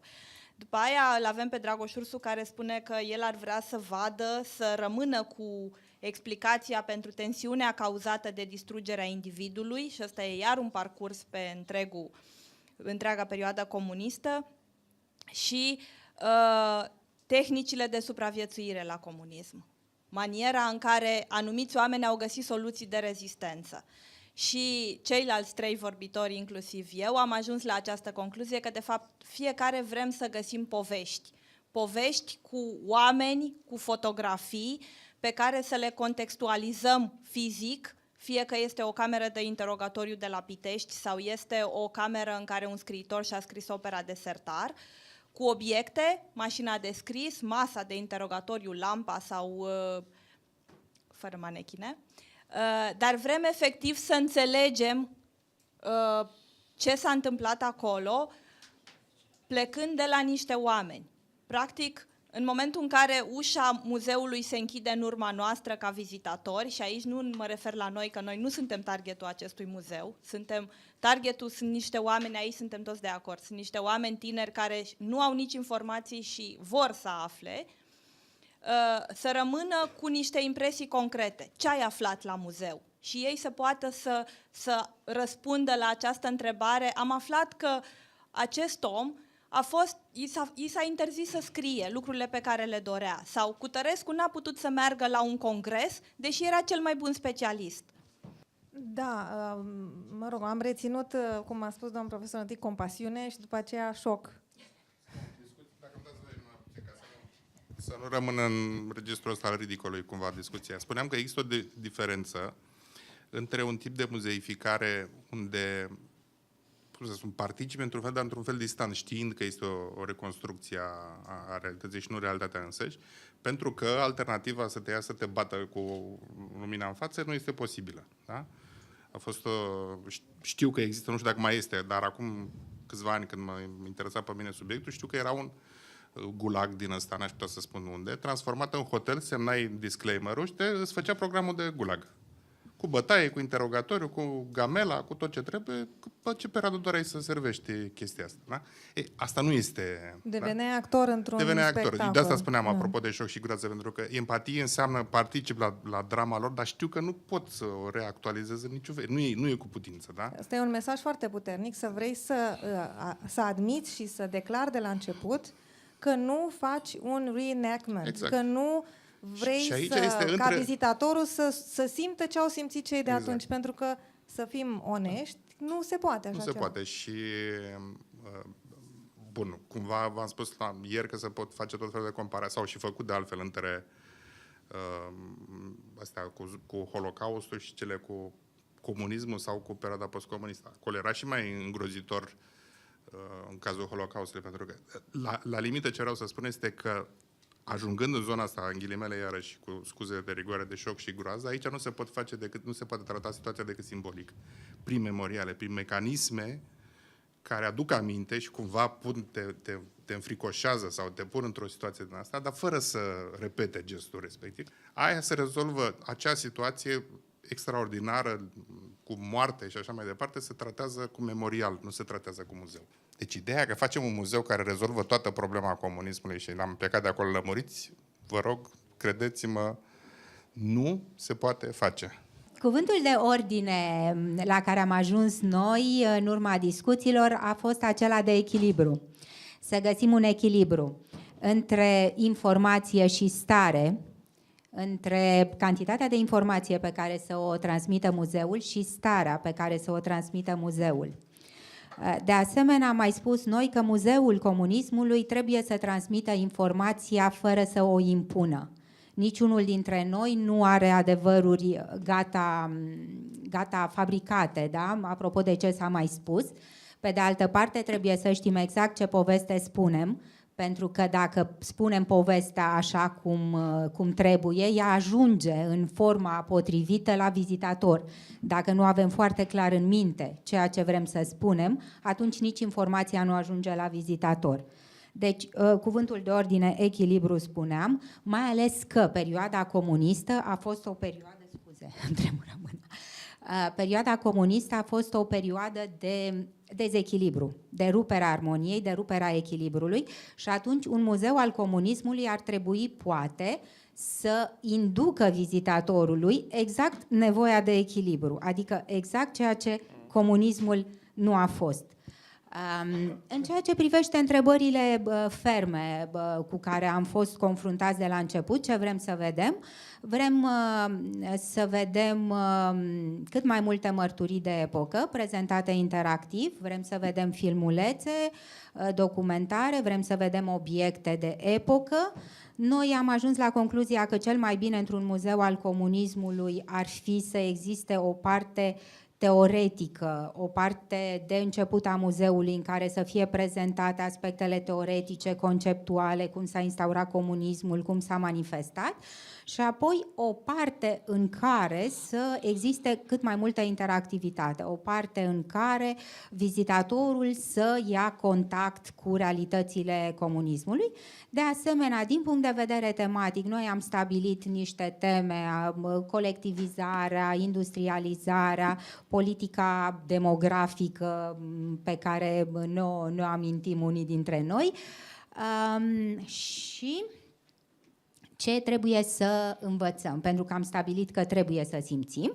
Ce trebuie să învățăm? Păi trebuie să învățăm ceea ce ne învață istoria în general, să nu repetăm greșelile trecutului, doar că, așa cum spuneam la început, aceste lecții trebuie transmise în așa fel încât ele să nu fie impuse vizitatorului, iar vizitatorul să ajungă singur la acest răspuns. Adică nu este suficient la sfârșitul expoziției să apară, nu știu, un panou în care să se spună e bine să nu procedăm în felul acesta. Da?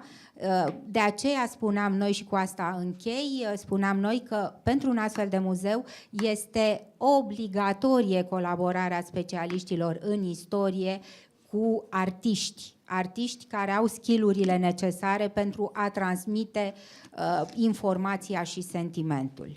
Da, putem să folosim opera de artă, lucrarea unui artist contemporan în realizarea muzeografică, în împlinirea unui design muzeografic. Noi am pornit de la premisa foarte clară că va fi un muzeu în zona București, un muzeu al capitalului, un muzeu național. Și asta a fost o chestie care ne-a invitat, a fost prima opțiune. Și a doua, fiecare a fost pus să aleagă, pentru că aici va fi un muzeu al crimelor comunismului sau un muzeu care va prezenta aspecte multiple ale istoriei comunismului. Fiecare și-a spus opinia și majoritatea am fost de acord. Dacă ar fi un muzeu al crimelor comunismului, spațiul cel mai potrivit este Jilava, pentru că ea are și această dimensiune în sine de memorie, faptul că are un mesaj pe care să-l transmită. Dacă ar fi un muzeu al comunismului, s-au discutat aici și, într-adevăr, toți am fost de acord că un muzeu bine făcut poate să ofere o perspectivă totală, adică și dimensiunea emoțională și dimensiunea didactică, dimensiunea de cunoaștere. Și aici colaborarea între istorici, arhitecți și scenografi, designeri este evident absolut necesară, nu se poate face o muncă de aceasta separată. Și, mă rog, am încheiat discuția noastră, ne-am oprit, de fapt, la spațiul din București, pentru că dacă e un muzeu al comunismului, nu poate fi la Jilava, este acolo, e clar, poate fi doar un muzeu al crimelor comunismului, unde ar putea să fie. Și au fost iarăși două opțiuni, dacă ar trebui să fie o clădire nouă, și domnul Ciupe a argumentat de ce ar trebui să fie o clădire nouă, pentru că, în general, prin arhitectură, însă și arhitectura aceasta poate gândi planul expozițional, poate să creeze trasee muzeale, poate să transmită un anumit mesaj prin arhitectură.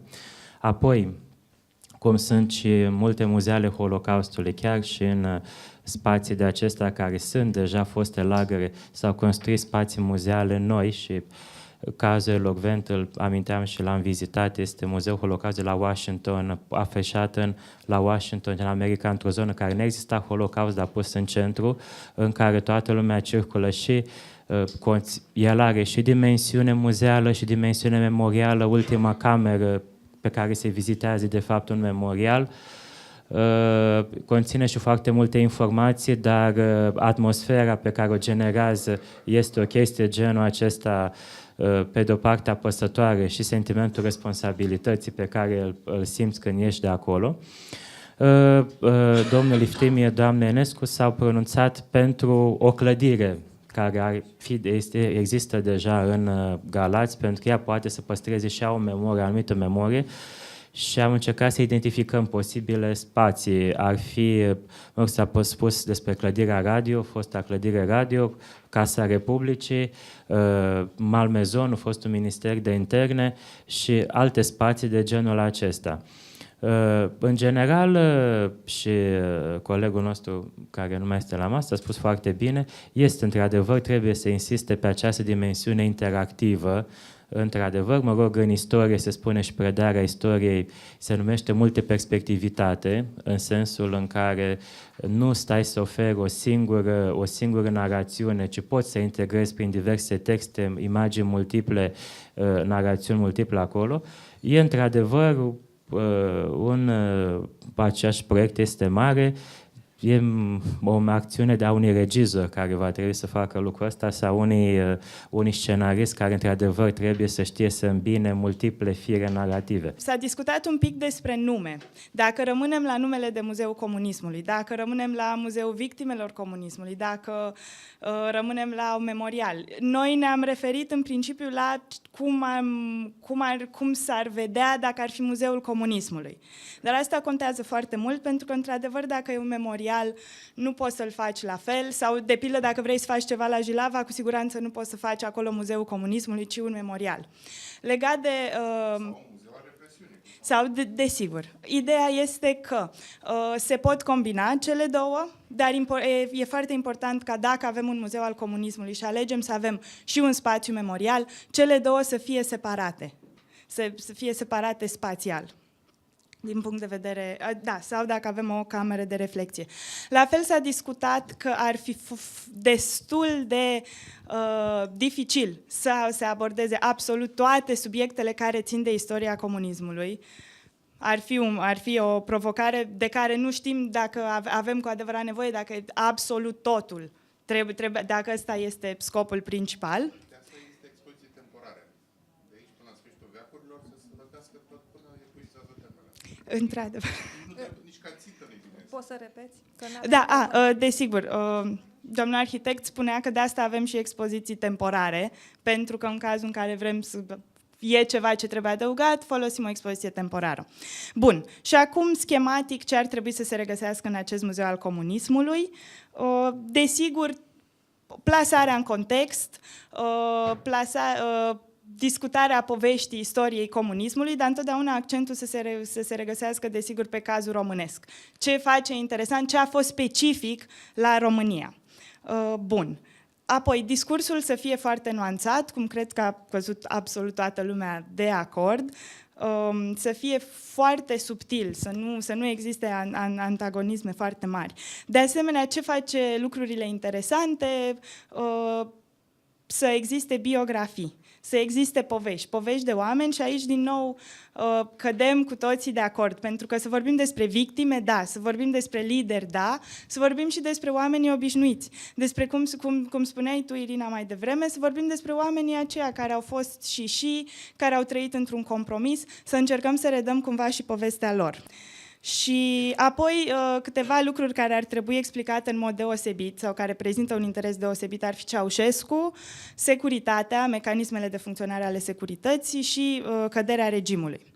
În materie de cum să se simtă un vizitator, s-a căzut de acord că ar fi foarte important ca vizitatorul să empatizeze cu victimele regimului. Deci este vorba de un exemplu concret cum o instituție, cum o persoană, revenim la manager, a avut curajul să angajeze, curajul ăsta care vine din zeci de ani de experiență în spate, da, să angajeze 3 firme diferite, o firmă englezească, o firmă olandeză și o firmă germană, da, de în Europa, și să le dea fiecăruia câte o secțiune din clădire. Dacă nu am înțeles corect, doamna Sheila o să corecteze.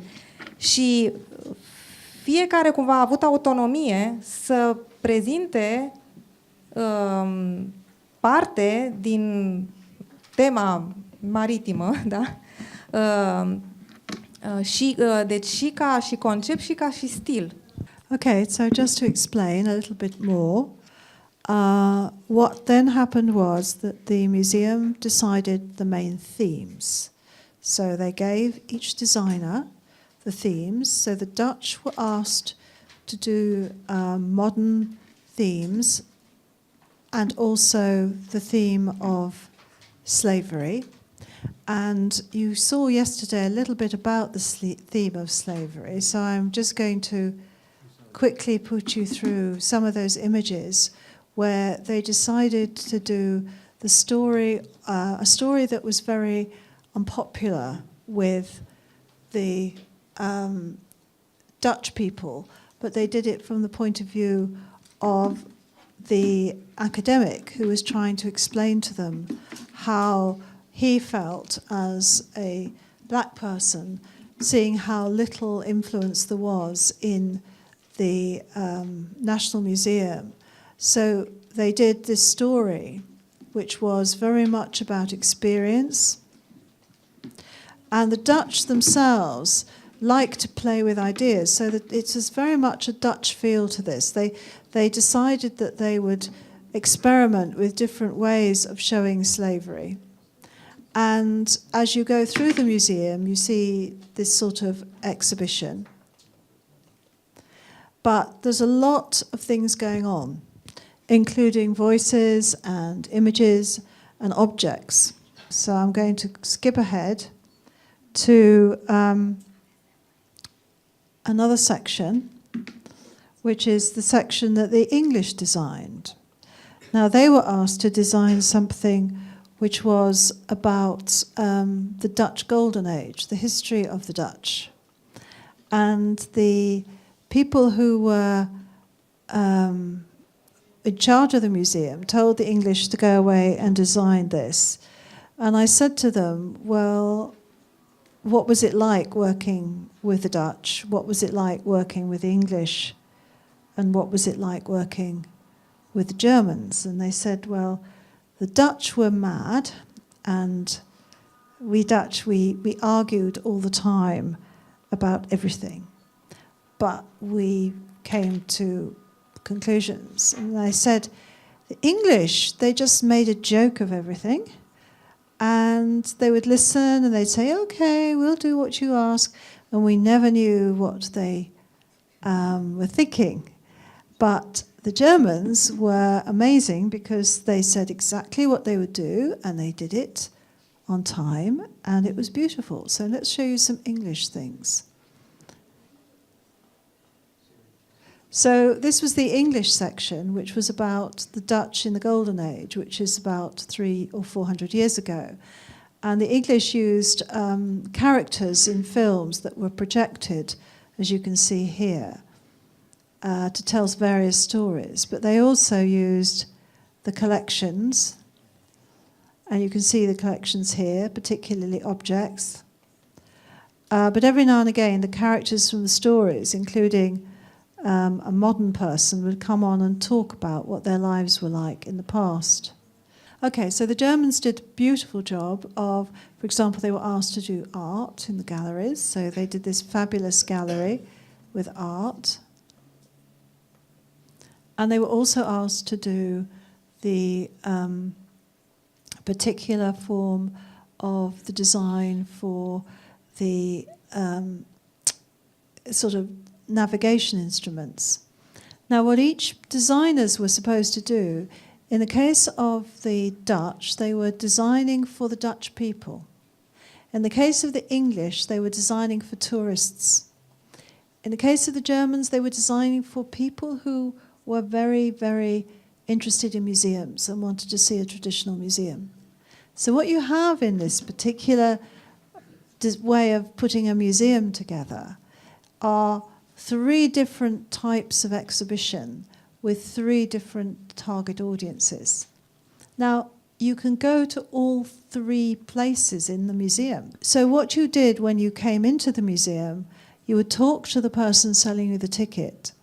And the person selling you the ticket would know whether you were Dutch and send you to the Dutch section first, know whether you were a tourist, send you to the tourist area, to the English bit first, or know whether you were somebody who was a professional museum visitor who liked to visit areas, and send you to the German area first, because they knew that's what you would like. So that, for example, was the way in which they designed the museum to make it for everybody. They had sections that would suit different groups of people. So this is just to give you an idea that when you're designing a museum, the Dutch were very clever in creating different feelings within the different experiences within the museum by using different designers. So they didn't just have to have one type of museum. They very cleverly created different types of museum within one space. So when you're thinking of designing your museum for communism, you don't have to fight over different types. You can have different sections which show different experiences or allow you to experience things in different ways. Aș vrea să spun că e posibil de proiectat un muzeu care nu are de fapt expoziție permanentă. Și există după aceea acest frame, ca să zic așa, acest cadru general care poate să nu se schimbe neapărat, să fie după aceea populat cu expoziții temporare care pot fi de autor, nu de autor, de curator, dar vine un curator și spune represiunea în comunism, altul spune cei care au dus-o bine în comunism, aia care n-au dus-o nici așa, nici așa. Astea toate se pot face într-un frame legat de, să zicem, partea socială. Expozițiile, să zic, muzeile interesante pe care le-am văzut, urmăresc pentru că am făcut și expoziția cu Muzeul Teatrului. S-a ales praful de când a dat afară. I think the idea of changing things is very important. But also, if you're going to have very high quality museum, you want to have something that will survive for more than a year. So, for example, in that National Maritime Museum, they had sections which were themed so that you could change them over time without disrupting the whole museum. Mm-hmm. And so, for example, they had that section on slavery, which I think they intended to last about 5 years. Then they would take it out and put in another topic that was needed to be discussed, as you like, in society, because for the Dutch at the time, they had a multicultural group of people living in Holland. They had change in population. They wanted to rethink the way they told the national story. So for them at that time, slavery was very important. But they didn't intend that exhibition on slavery to stay there forever. After a few years, they would put in perhaps another topic which would be very relevant to them, which might well be the story of terrorism, for example, over time. Each floor in the museum was designed to be modular so that after a while they could redesign and change a section without disrupting the whole museum. So it's important to change things, but I think it's also important to go for high quality things that you want to stay there for a while. And yes, you say people don't want to see the same thing, but also some people like to come back again to have another look at what they see. So if it's a high quality, yes. Yeah, they don't want to change things too much. They want to bring their families or their friends or their visitors, and so they like the idea. And schools in particular, when they're planning visits, like to know that next year they can bring the school back to see the same thing. In my experience, many museums try and do a mixture of permanent and temporary, and that's good. And I think, again, if you want to market your museum to tourists and to people to come from outside the capital, you want to make sure that the big things you're marketing, you're selling, stay there for a while. Întrebarea ar fi cât de importante sunt diferențele regionale dintr-o țară, cum ar fi din România, da, de prezentat în Muzeul Comunismului în România, și, bineînțeles, ca o extindere, cât de important este de prezentat Exilul și cum integrăm aceste particularități în prezentarea generală a aspectelor comunismului românesc. Și poate în discuțiile dumneavoastră ajungeți și la alte tipuri de împărțiri și la alte regiuni între ghilimele. În interiorul României, da. Da, deci poate pe etnii, pe grupuri religioase, da, pe provincie, centru, pe rural, oraș.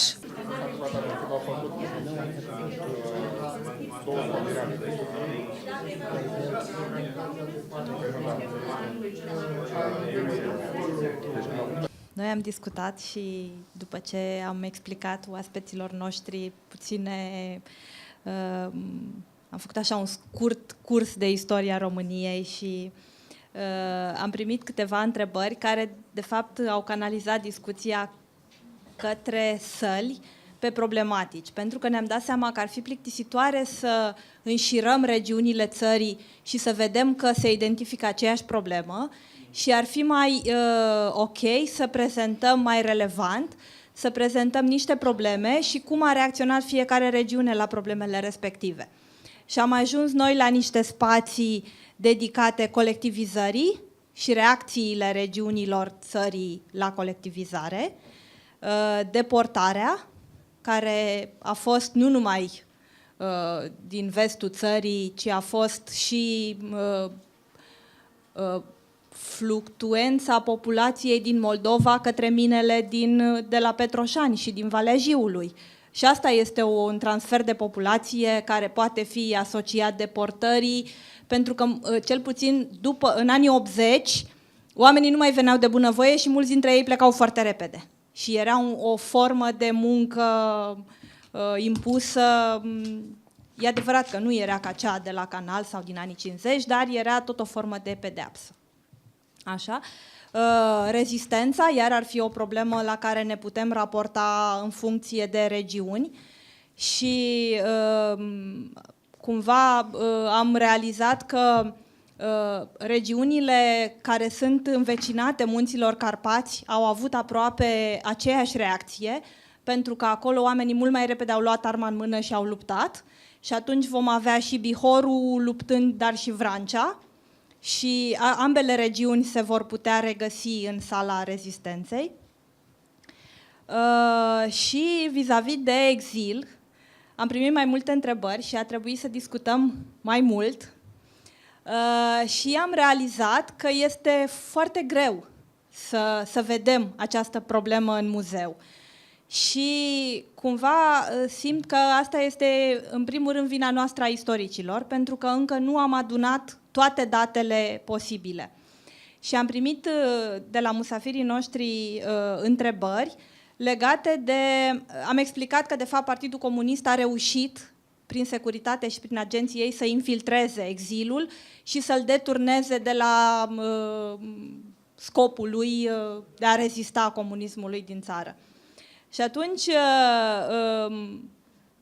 mi s-a sugerat, și într-adevăr e o sugestie foarte bună și de asta vreau să vă și împărtășesc, să plecăm de la dosarele securității și să vedem acțiunile oficiale și oculte ale regimului față de exilați și de acolo să rescriem istoria lor.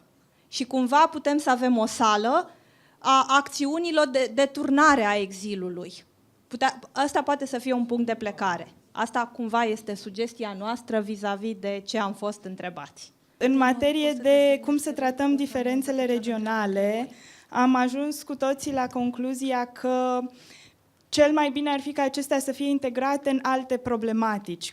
Cum bine s-a spus, cu rezistența, cu represiunea împotriva diverselor culte religioase, să zicem, cu diferențele care se făceau din acest punct de vedere. O problemă în materie de regiuni ar fi dacă tratăm și Republica Moldova, respectiv alte teritorii în care locuiau români înainte de cel de-al doilea război mondial. Și ce facem? Pentru că, pe de-o parte, noi vom vorbi despre exil, deci vom vorbi despre românii care au fost în țară și au plecat. Ce facem cu românii care au fost într-o țară și s-au trezit în alta? Și aici nu s-a ajuns la masa noastră la un consens. Nu e o temă impusă, e o temă foarte serioasă, numai că ea nu este atât de prezentă în spațiu public. Asta e marea problemă a temei exilului. Dă impresia unei teme care nu arde, care nu are o urgență. Cu toate că figurile importante ale exilului între timp au murit și ele. Nu doar deținuții politici dispar într-un ritm alert, dar și figurile galion ale exilului. Și am ajuns și noi la o concluzie similară, că nu cred că o abordare regională ar fi cea mai potrivită, ci una în care să apară dimensiunea locală. Adică istoria în mare și istoria în mic. Iar exemplele pe care le știm și le-am discutat, cum este Muzeul de la Galați sau cel de la Timișoara sau cel din țara Făgărașului, care se dedică istoriei locale, sunt mult mai potrivite decât introducerea aceasta a regiunii ca criteriu criteriu muzeografic. Putem însă, și asta a fost iarăși unul dintre punctele de consens, putem însă lua niște minorități religioase, etnice, profesionale chiar, nu? Pe care eventual să le luăm ca fir roșu pentru a vedea impactul comunismului generic la nivelul unor biografii. De aminte, am fost de comun acord că firul roșu unui muzeu al comunismului ar trebui să fie biografia. Aici e mare artă, la ce renunți. Fără ca să ciuntești percepția istorică. Nu? Și să luăm biografia ca reper. Tocmai pentru ca să dăm istoriei un chip. Și în partea rea și în partea bună. Nici noi nu am merge pe o diferențiere regională, pentru că aici, în fond, diferențierea vine nu din spațiu geografic, cât din identitatea etnică, religioasă, care dă specificul problemelor și rezistenței sau colaborării. Sugestia domnului Augustin Ion a fost să mergem mai degrabă pe o diferență sat-oraș, pentru că au fost probleme specifice satului, colectivizarea specifice orașului, sistematizarea aceea brutală sau comune, migrația, depopularea, suprapopularea spațiului urban. O recomandare a doamnei Watson a fost mai degrabă să mergem pe o experiență comună, pe ceva care să unească. Astfel că am putea să spunem povestea unui om de la sat, unui om de la oraș, unui om care a făcut saltul de la sat la oraș. Astfel am avea nevoie de o față, o față care să spună o poveste. Astfel, experiența poate fi, poate fi încarnată, să fie personalizată, să fie asumată. Ceea ce, în fond, ar fi o ironie la adresa comunismului, care vrea depersonalizarea indivizilor săi. Problema caselor naționalizate, retrocedate sau ocupate abuziv. Pentru că, practic, muzeul aici ar atinge o problemă juridică. O secțiune a exilului ar putea să crească contactul cu românii din afară, cu descendenții oamenilor care au plecat în exil. Iar aici ar fi o problemă. Care exil? Cei care au plecat înainte de instaurarea comunismului sau cei care au plecat în timpul comunismului? Că e destul de greu de pus în aceeași categorie și pe, nu știu, pe un Mircea Eliade, pe un Gen Ionescu care au plecat înainte de 48 și pe un Bujor Nedelcovici care a plecat în 87. Este tot exil, dar nu este același exil. Și încă o problemă, exilul divide și astăzi societatea românească. Exilul naște pasiuni. Cum o să vorbim de Rațiu? Cum o să vorbim de regele Mihai? Încă gradul de acceptare al societății asupra unui discurs, să spunem, nu unic, ci general asupra exilului, este destul de scăzut. The prison Jilava fascinated me, but I think that you need a lot of money to reconstruct these things there. And for this, your museum of communism, I think that my opinion is to do an evaluation of your context before the exhibition start, because you made this museum for people, and the community must fill this museum, and you must do this evaluation to find the name and to be sure, is this context of your exhibition is good for people, or they need something else and you don't insert this in this context? I think you have a lot of ambitious ideas, and I think you should probably concentrate on one museum in Bucharest in a very central position where it is easy for people to get to. The idea of small regional museums, that could come later. But if you try doing everything at once, you will get nothing done at all. The prison we visited was very impressive. It should definitely be a memorial place. You could have a very small museum there describing the events related to it, but again, it is not the site for the main museum. And I think you have to remember that the museum cannot cover everything. So all of these issues are interesting, that the regional issues are very interesting, the ethnic issues are very interesting, and I think a lot of similarities with things that happen in the Soviet Union. But you also must remember that you are limited in your space, and the visitors will be limited in what they will have time to look at, and their interest. You'll have to keep their interest up from the beginning of the museum to the end of the museum. So I think, in summary, you need to decide who it's going to be aimed at and decide the size of it. And don't be too ambitious. It is more important to get the museum working than it is to cover absolutely everything. You will in many ways never replicate that feeling of actually walking into a space which was occupied by prisoners where they suffered. But honestly, you are not going to make that into a national museum. It's just too small. It's in the wrong place.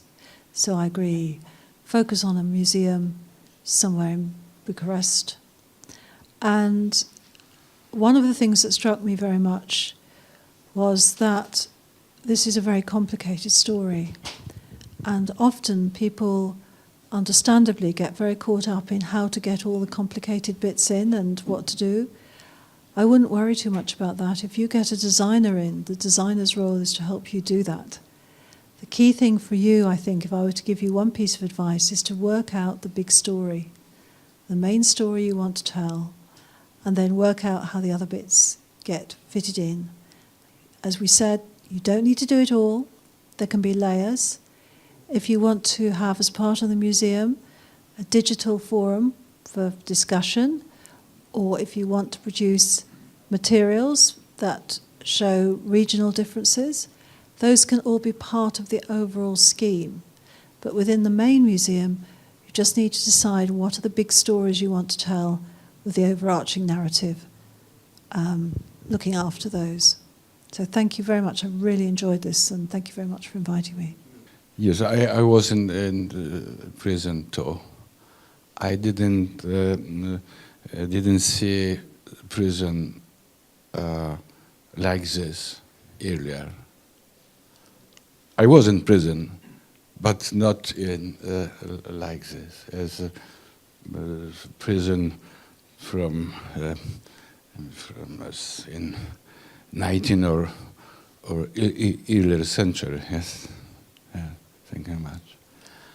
And just, I hope that is some good conclusions and good consequences from this meeting and workshop for you. I hope. Many problems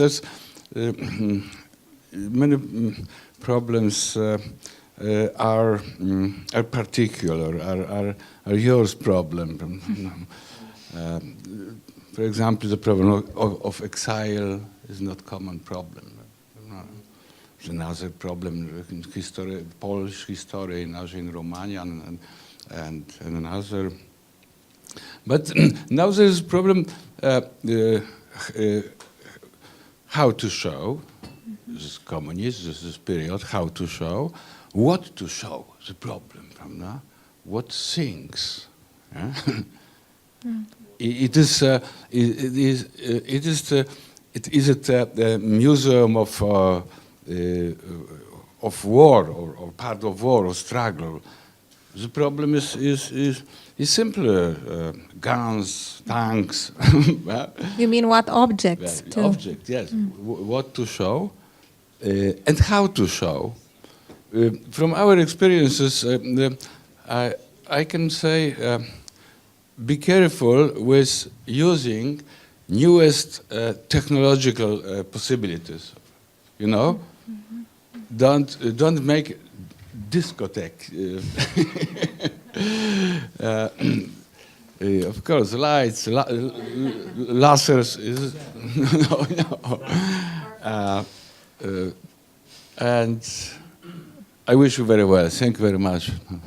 It can be useful for Romanians that we were all discussing now. Every table was some foreigner that was very vague knowledge of what happened in Romania during the Soviet times. So what's interesting is I, first of all, think, of course, modern museum, and it would be wonderful it was in a city center. But I also don't believe that the text that you write for Romanians and in Romanian should be the same as in English. You know, very often in art museums you have, you know, the same text. I think here you have the basically a best of, you know, of non-knowing what happened in Romania, especially when you talk about different regions and things like that. And it's very interesting. So there should be two ways how you tell it to the tourists that I think that for sure will come. If the museum is in Bucharest, then that will be on the tour. And for local people, that you said that the students and the young generation, they have no idea what communism was. Also, they don't understand why it was appealing for some people.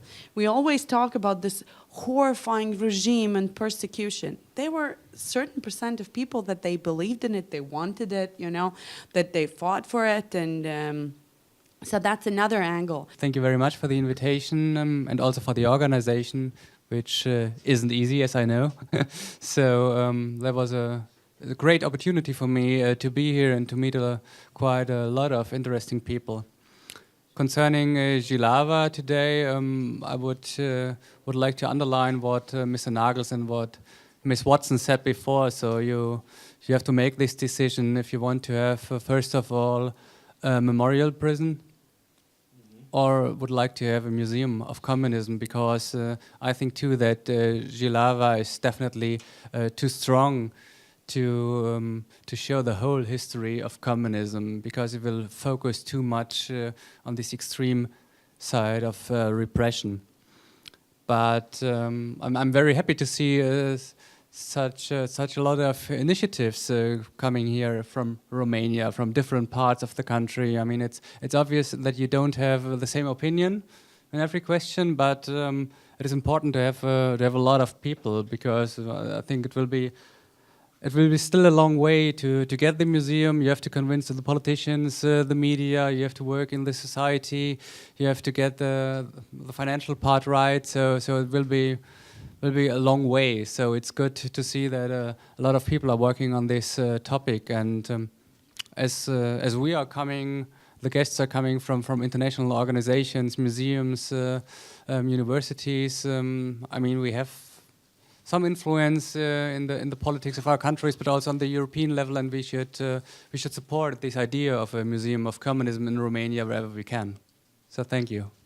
Thank again, Sheila, because last night we had a short brainstorming and helping me in rearrange what I was thinking that would be this workshop after knowing you all. I actually, her advice was at the end, the last question, and there is no time for the last question, but it's time for the next workshop, is how do we do everything? And it was a matter here from Mr. Dimarsky, it's important what, but also how. So my dream will be to hire 3 designers from abroad and help us have 3 entrances in our Museum of Communism, 1 for foreigners. So now we should have for foreigners, for young people, and for the rest of us. Aș vrea să vă mulțumesc pentru aceste 2 zile care le-ați petrecut alături de noi, tuturor celor care ați fost prezenți și celor care au plecat, n-au mai putut să rămână până la final. Au fost 2 zile pline de informații utile și sunt convins că pentru toți cei care ați fost aici a fost interesant și instructiv această întâlnire.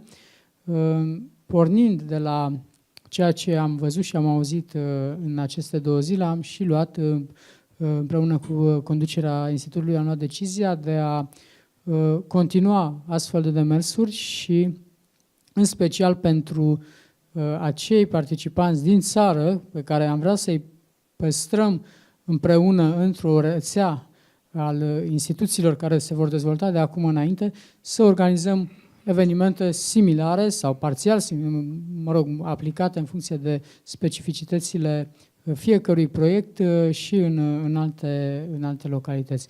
Vom vedea, probabil în această toamnă va fi un al 2-lea eveniment, iar de anul următor câte 2 evenimente pe an. Aș vrea să mulțumesc în mod special Irinei Hasnas și Daliei Batorii pentru efortul pe care l-a făcut, pentru că fără ele n-ar fi fost posibil. Avem niște achiziții importante în urma dezbaterilor. Una dintre achiziții este aceea că poate că ar trebui să ținem separate genurile, adică memorialul de muzeu. O altă achiziție pe care cred eu că e bine să o aprofundăm este aceea a tipului de discurs. Facem o introducere mare în ideea comunistă sau, pornind de la biografii, ilustrăm ideea comunistă prin practica cotidiană. O altă achiziție ar putea fi aceea legată de gradul de diferențiere. Până la ce adâncime mergem cu distincțiile. Bun, luăm biografiile, dar biografiile pot fi aleatorii. Cum le luăm? Pe grupe, pe minorități, pe profesii, pe zone. Deci aici iarăși e o discuție esențială. Nu ascund faptul că mă aștept să fie, ceea ce e și normal să fie, și îmi doresc să fie, o dezbatere vie la nivelul societății noastre, în spațiu public, referitoare la ce scriem, cum prezentăm la propriu, care va fi textul de prezentare al muzeului. Pentru că sunt un adept convins al pluralismului exegetic. Nu cred că o perioadă atât de complexă și de lungă poate să intre într-o singură cheie hermeneutică. Pe de altă parte, sunt un dușman, ca zic așa, neacademic, înrăit, al oricărei tentative de edulcorare. O achiziție organizatorică sau de cultură organizațională este ceea aceea de a ne fi dat seama că astfel de dezbateri între actori direct implicați în proiecte similare, o asemenea întâlnire este mai mult decât necesară și că, de fapt, ea în România a lipsit până acum. Fiecare făcându-și treaba cum a putut, cum a știut, cum a avut voie, cum a avut inspirație. Acest workshop vine ca să răspundem unei necesități reale. Suntem în situația că avem un consens politic, transpartinic, că la 25 de ani, după 25 de ani, un astfel de muzeu trebuie făcut.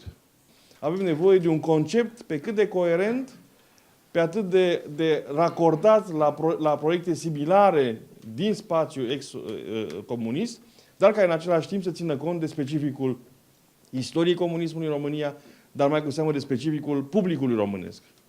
La 25 de ani de la căderea comunismului și după 25 de ani de tranziție, care a fost și o tranziție istoriografică, nu doar una pur socială, economică sau de altă natură. E o mare provocare, nu doar pentru muzeograf, nu doar pentru designul muzeal, ci este o provocare fundamentală pentru modul în care România și românii știu să scrie istoria. Sau, apunto, nu știu să o scrie. Deci, din punctul de vedere, un muzeu al comunismului este o provocare foarte serioasă, care poate va grăbi niște procese legate de vizual, legate de mesaj, legate de formă și de fond, nu știu. Este însă, în orice caz, un proces pasionant. Iar eu personal mă simt privilegiat să fac parte din acest proces. Cred că fiecare din dumneavoastră a simțit la un moment dat ce înseamnă emoția de a fi, practic, în situația de a fi o parte semnificativă sau nu a unui drum de asemenea învergură. Eu nu visez în 2018 la un muzeu al comunismului din România. Ca atare, gata, deschis la cheie, cu vestiare, cu toaletele toate în regulă. Nu, visez la deschiderea măcar a unei părți. Pentru că discursul istoriografic va trebui să țină pasul cu discursul muzeal și invers. Și aici, în această discrepanță între dorința muzeală și discursul istoriografic, văd șansa în același timp, dar și posibile piedici care, sigur, se vor surmonta legate de acest muzeu. Adică nu e vorba de a împacheta istoria într-un pachet. Nu? Deci e un proces foarte dinamic care sper să includă cât mai mulți contemporani și să aibă o finalitate onestă. Adică nu de a prezenta varianta noastră despre comunism sau a unora, ci să fie ceea ce comunismul însuși a urât cel mai mult. Să fie ceva real, ceva onest, ceva cinstit. Scopul acestui muzeu nu este de a alimenta anticomunismul. Pentru că am intrat într-o logică a urii din perspectivă ideologică față de o altă ideologie. Scopul acestui muzeu este să iubim și mai mult libertatea și să vedem ce orori se pot întâmpla în absența ei. Vă mulțumesc și sper să ne vedem data viitoare.